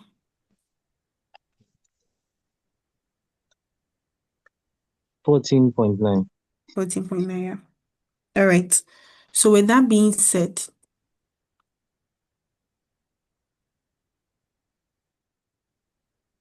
so we have our units being 5,400 for Delhi and then 2,800 for Dali. So now in computing our inventory valuation,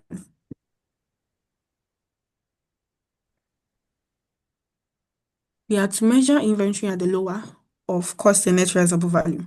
So when we come for delay, is the cost lesser than the NRV or the other way around? Yeah, the cost is lesser. So the cost is lesser. So we're going to have our inventory to be 22. valued at 22 cedis times 5,400 units.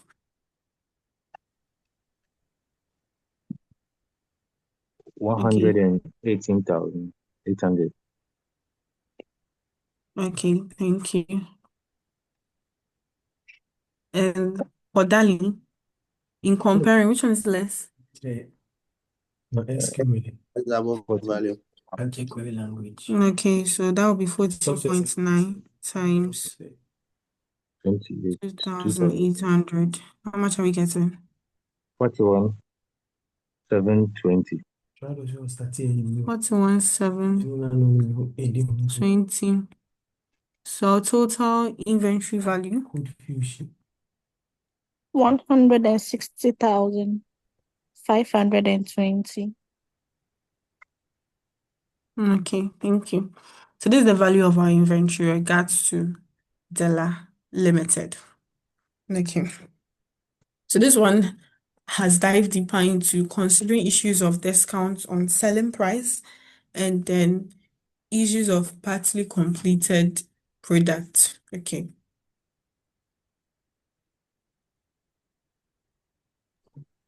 Please, madam, I have a question. Okay, So, go ahead. the conversion costs, why is it that we didn't add it to the cost of the product for the DALI? Because if we are saying when it was work in progress, we incur 26. Why is it that we didn't add a conversion cost to bring the assets like into complete? But then we decided to factor it in our NRV computation. Whereby the conversion cost, we are talking about our cost to complete. Hello? Yes, please, I'm here. Yeah, whereby the conversion cost, we are talking about cost to complete.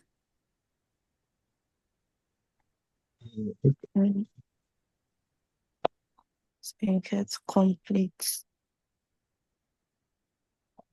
Okay.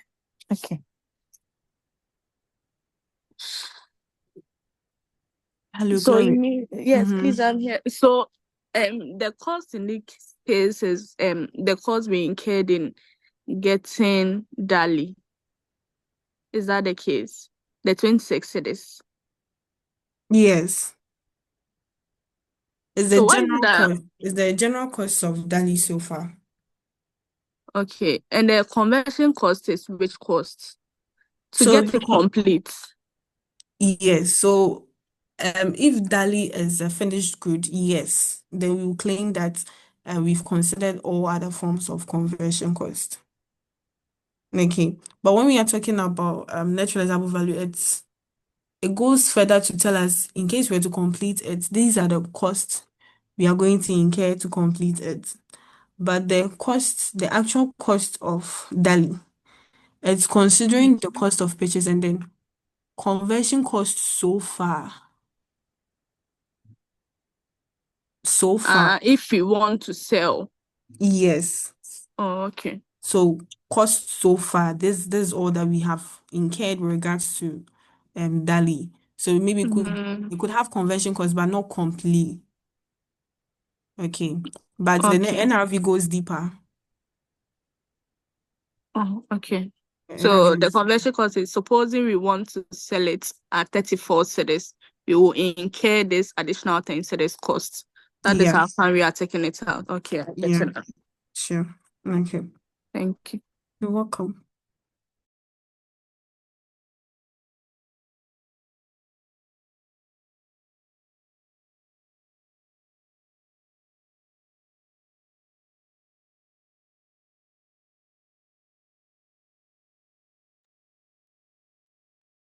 All right, so let's dive into our final question and we'll be done for our session.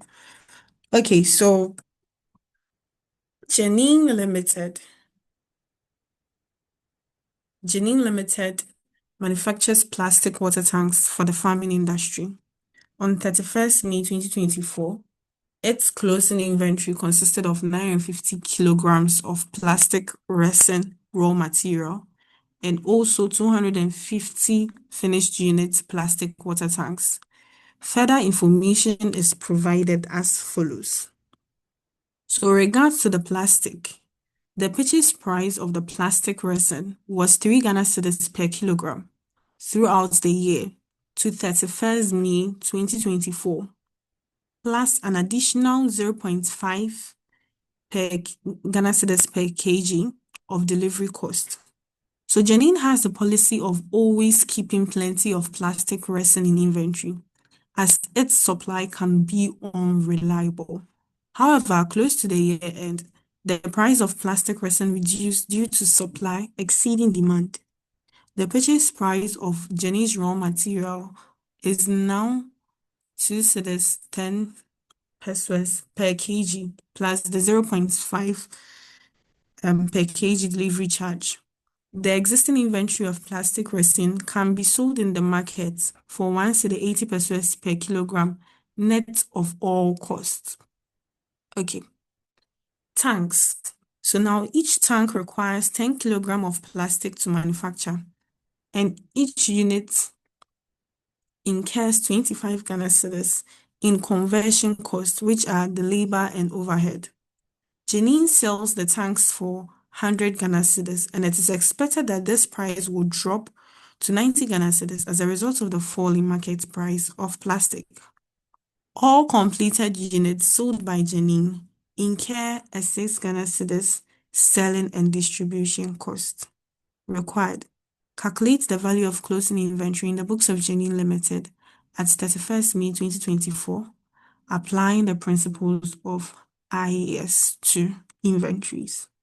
So this is the question that we have. A final question that we have. All right, so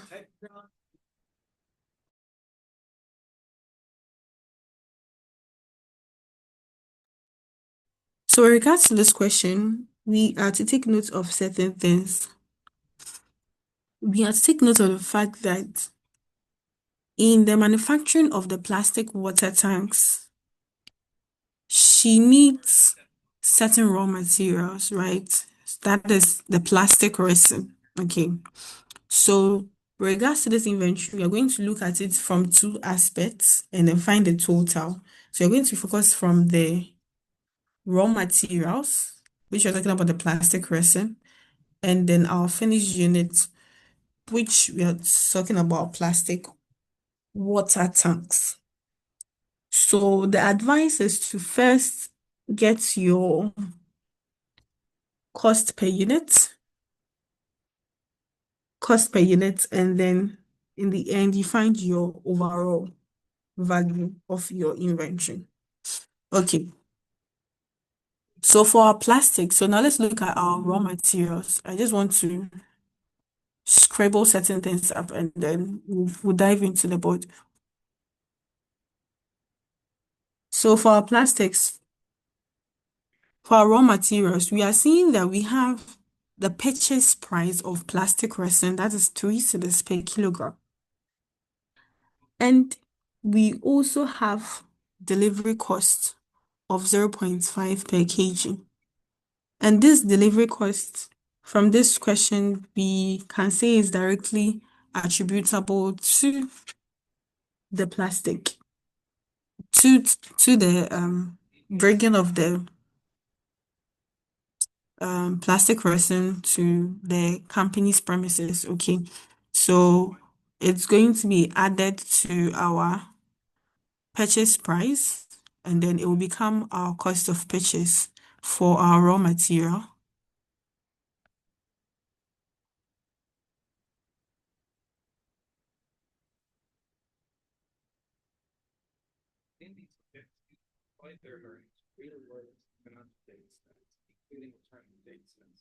So one unique aspect of the program is using somebody on the work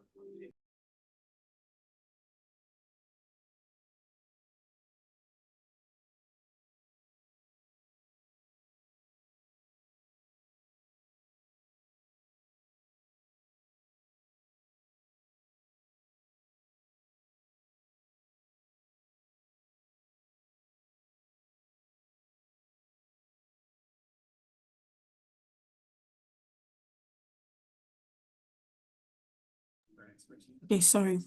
So regards to our raw materials, we are going to consider it from two sides. We're going to consider it from the cost side and then the net realizable value aspect. Okay. So now regards to the cost side of the raw materials, we have our purchase price of 3 cedis, and then we have our delivery cost of 0.5. Definitely, we are going to get 3 cedis, 50 pesos. This is what we are considering under our cost. And then we come to our net realizable value. So now we are being told that there is listed the purchase price of Jenny's raw material is now 2 cedis 10 pesos per kilogram plus the delivery charge due to supply exceeding demand. Okay. But emphasis on this on the fact that throughout the year to 31st May 2024, the purchase price was 3 cedis and the delivery charge was 0.5, and we are required to find the value of the closing inventory at the end of the period. By default, we are to stick with the historical cost. Okay. We have to use the historical cost approach. If we remember when we were introducing, introduction, we have historical cost, we have current cost, etc. So we have to apply the historical cost. That's why we are using the 3 cedis and not the 2 cedis 10 pesos. Okay. So now we are being told that if we are to sell the existing inventory of plastic resin in the market, we are to sell it at 1 cedi 80 pesos. That if we are to sell the raw materials in their raw state, we are to sell it at 1 cedi 80 pesos. But will this be the same price if we are to sell it in case we convert the raw materials to the final tanks and sell it? It might differ. Okay, so we are looking at it, we are talking about net realizable value, but for the net realizable value, we are still looking at it from two different aspects. Okay, so if you are comparing it by just selling the raw materials in the raw state, the question says we'll sell it at 1 cedi 80 pesos. But here lies the case, how much are we going to sell it if we are to convert these raw materials to their finished goods and sell it? Okay. So now if we are to convert, please, I would work it out in the one side. I'm just explaining the thing. So if we are to convert, we would have estimated selling price, and that is going to be our 100 cedis. But we're being told that this is expected to drop to 90 cedis.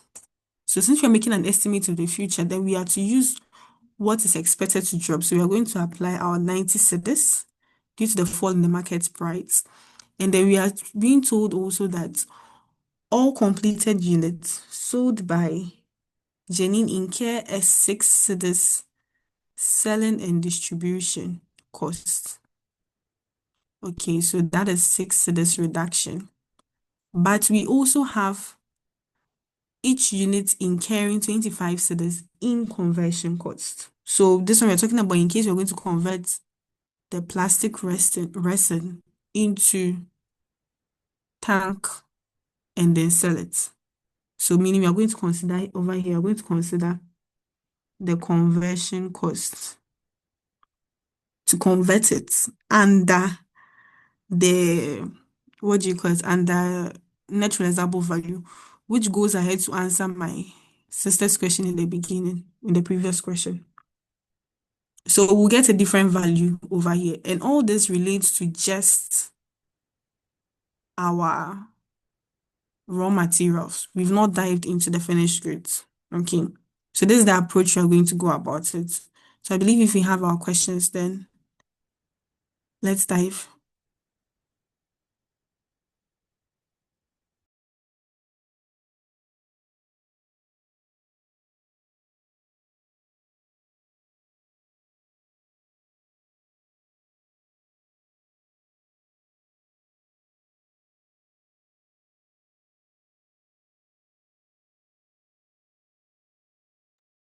Okay. So regards to our raw materials, regards to our costs, we are considering our purchase price, and that is 3 cedis. Our delivery costs, that is 0.50. So we'll have a cost of 3 cedis, 50 pesos. This is just for our raw materials. We've not considered any conversion because we are dealing with raw materials at this stage. Okay. So still under our raw materials, in case we are to apply, we are to find our net realizable value. The question says that the net realizable value to sell raw materials at their raw state, that one is 1 cedi 80 pesos. Okay. But how about the net realizable value to convert our raw materials to finished goods?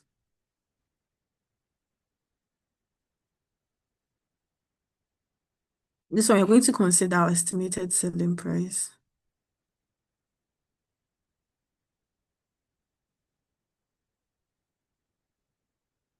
And that is 90 cedis due to the estimated fall in price. And then we have our selling cost to sell, and that is 6 cedis. And then our cost to convert, since we are dealing with raw materials, the cost to convert here is going to be factored in our net realizable value, not the cost of our raw materials. Okay, so we have 25. How much are we getting?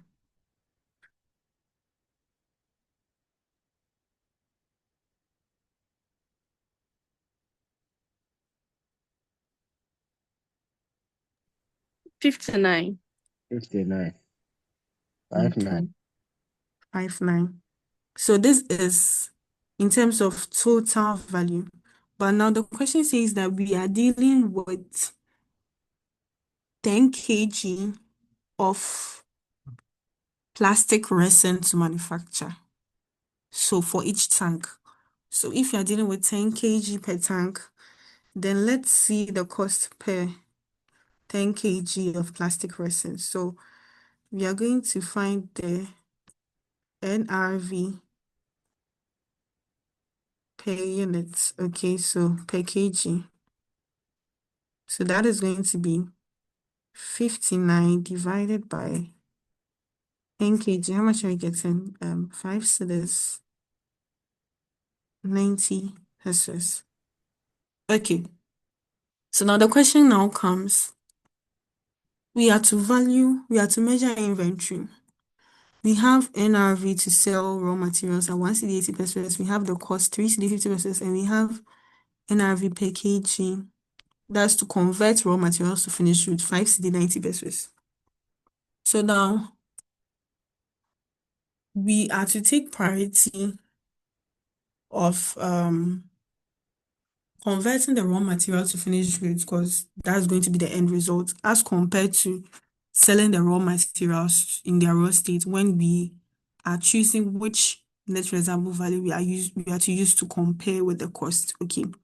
So in this state, we are not going to consider this.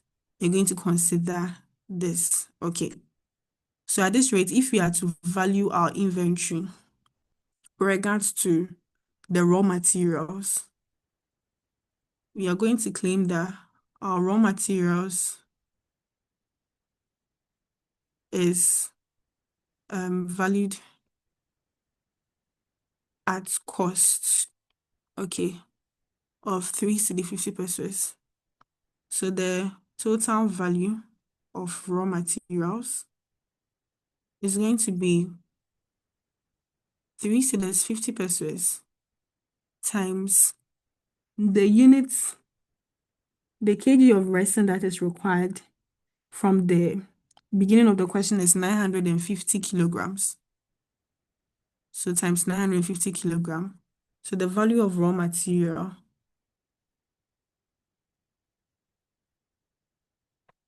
3325. 3325. 3325.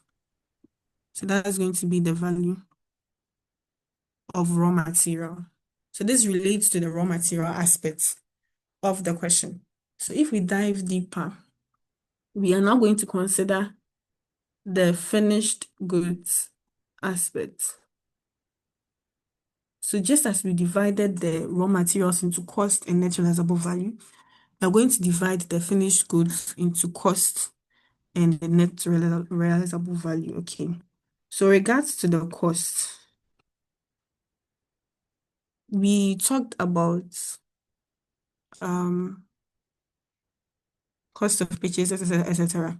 So now we need to know what is going to go into the cost of this finished goods, right? So we will need 10 kg of plastic to manufacture. So we will need some raw materials of 10 kg. And then we will need conversion cost to consider in manufacturing our tank. Okay, with regards to cost. So since you're talking about cost, so regards to this, we are going to factor on our purchase price in valuing how much the material is going to be. We are going to consider our purchase price only. We're not going to consider our cost of delivery, because this time we want to see how much we bought the plastic resin, the actual price related to it, not the additional one of bringing it to the company, etc. We're just talking about the actual cost. So the 10 kilogram is going to be valued at 3 cedis, which is the price per resin. Okay, per kg. Okay. And then we'll consider the conversion cost for each unit. The unit here we are relating to the tank, please. It's not the kilograms, it's relating to the tank, each unit of a tank. So if that's the case, then for the cost, we consider our materials. So that is our plastic. And that will be 10 kilograms at 3 Ghana cedis. So give us 30 cedis. And then we will consider our conversion cost. How much is our conversion cost? 25.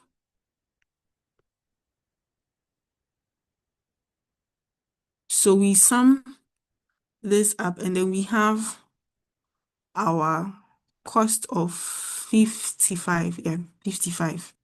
So this deals with our cost. What about our net realizable value? So we are dealing with finished goods. So this is how much you're going to sell it per unit. This is a cost per unit of finished good of per tank. That's how we can claim it.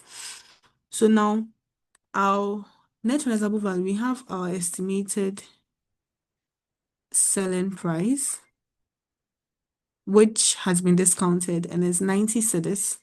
And then we add to less our selling cost. Okay, our cost to sell. And in this question, it is 6 cedis. How much are we getting? 84. Yeah, 84. So now with regards to this, we then compare between our net realizable value and then our cost. And we notice that our cost is lower. So our finished goods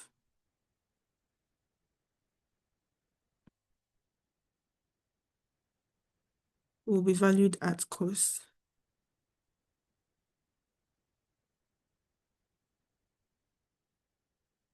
of 55 cedis per unit, right? So now what is going to be the total value? So the total value of finished goods is going to be 55 cedis. What's the number of tanks available?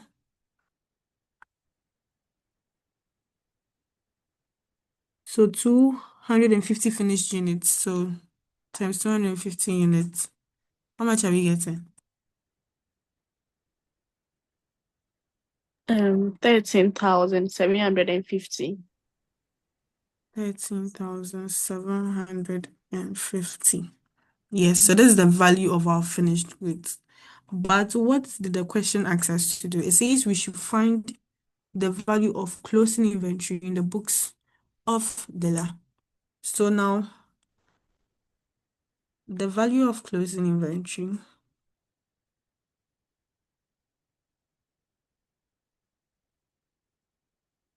is going to be the value of raw materials plus the value of finished goods. Okay, so raw materials is valued at 3,325 and finished goods is valued at 13,750. So the value of closing inventory 17,075. 17,078. 17,000. Yep. Okay. So this is the value of the closing inventory with regards to our question. All right, so any other questions? We are done with the session.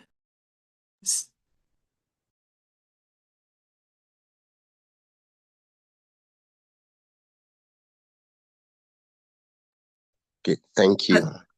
Has the slides been sent to you? Yes, I can see that. Yes, please. Okay.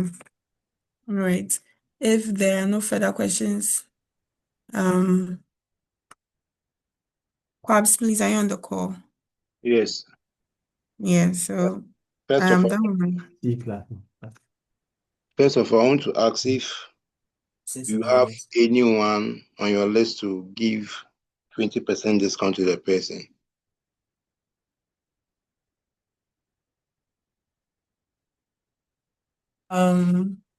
Pardon.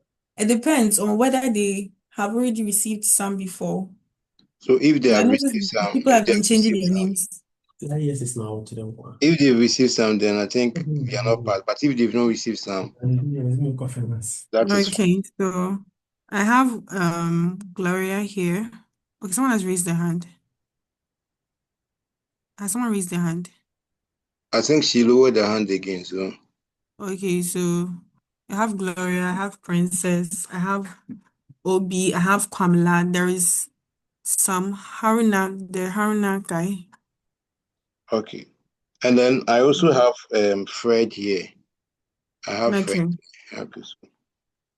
So All we right. have Gloria, Fred, Obi, Princess, and who? I think Kwamla. is it Kwamala or something? Yeah. Mr. Haruna is already in my class, so I'll sort Oh, things. okay. All Yes. right. So Kwamla is part of mine. Okay. So please, if you heard your name, kindly send me a message right after the class.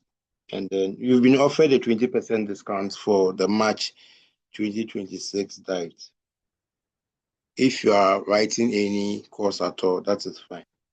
But we want to let you know that as part of Flourish Professional Institute, as part of our programs, this is 1 week intensive IFRS and Ipsas class that we are organizing for you. It is a free class and then everyone is supposed to benefit from it. So if you have a friend that is not having the link to join our page, or if the person is not on our platform, you can share the link to the person for the person to join. Tomorrow, we are going to meet the same time, and then moving forward, we are going to communicate the time to you. Our facilitator will have to go to work as well, so we are going to communicate to you the time that you are going to meet moving forward. But tomorrow, God willing, we are meeting at 6 o'clock p.m. With regards to our learning materials, this is a snapshot of our learning materials. At Flourish Professional Institute, you have a question bank where at the end of the day, all the past questions or even the new questions that we have, we place them in our question bank. So with the inventory, I'll try my possible best, talk to the facilitator and get the question bank on the inventory. He will share everything with you. You also want to draw our attention that the registration for March 2026 diet is ongoing. Our price list will be shared on the page, and if you have any question, you can message me directly and then we take it from there. For most of you, you've seen us sharing the public sector pre-classes on our page. Yes, you've started our PEC class. So most of the things that you've done, you can find them on our YouTube page. So I'll also share the link again for you to have access to the PEC class. And you are to encourage your friends to join Flourish Professional Institute. As you can see, it is a lady that is taking you through FR, and then she will be the same person taking you through financial corporate reporting and public sector accounting standards. So you can see you won't get this anywhere. We are the only tuition provider that you are having a lady taking financial reporting, corporate reporting, and then public sector accounting. So you can just imagine what goes on here.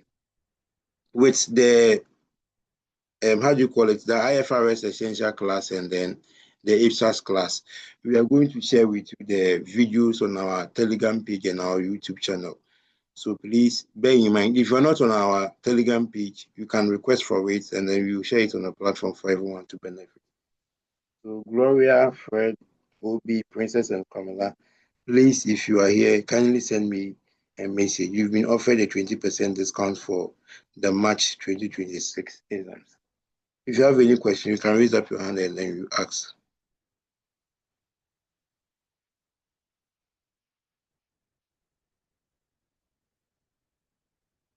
Please, any question? If there is no question, we can call it a day, then we meet tomorrow.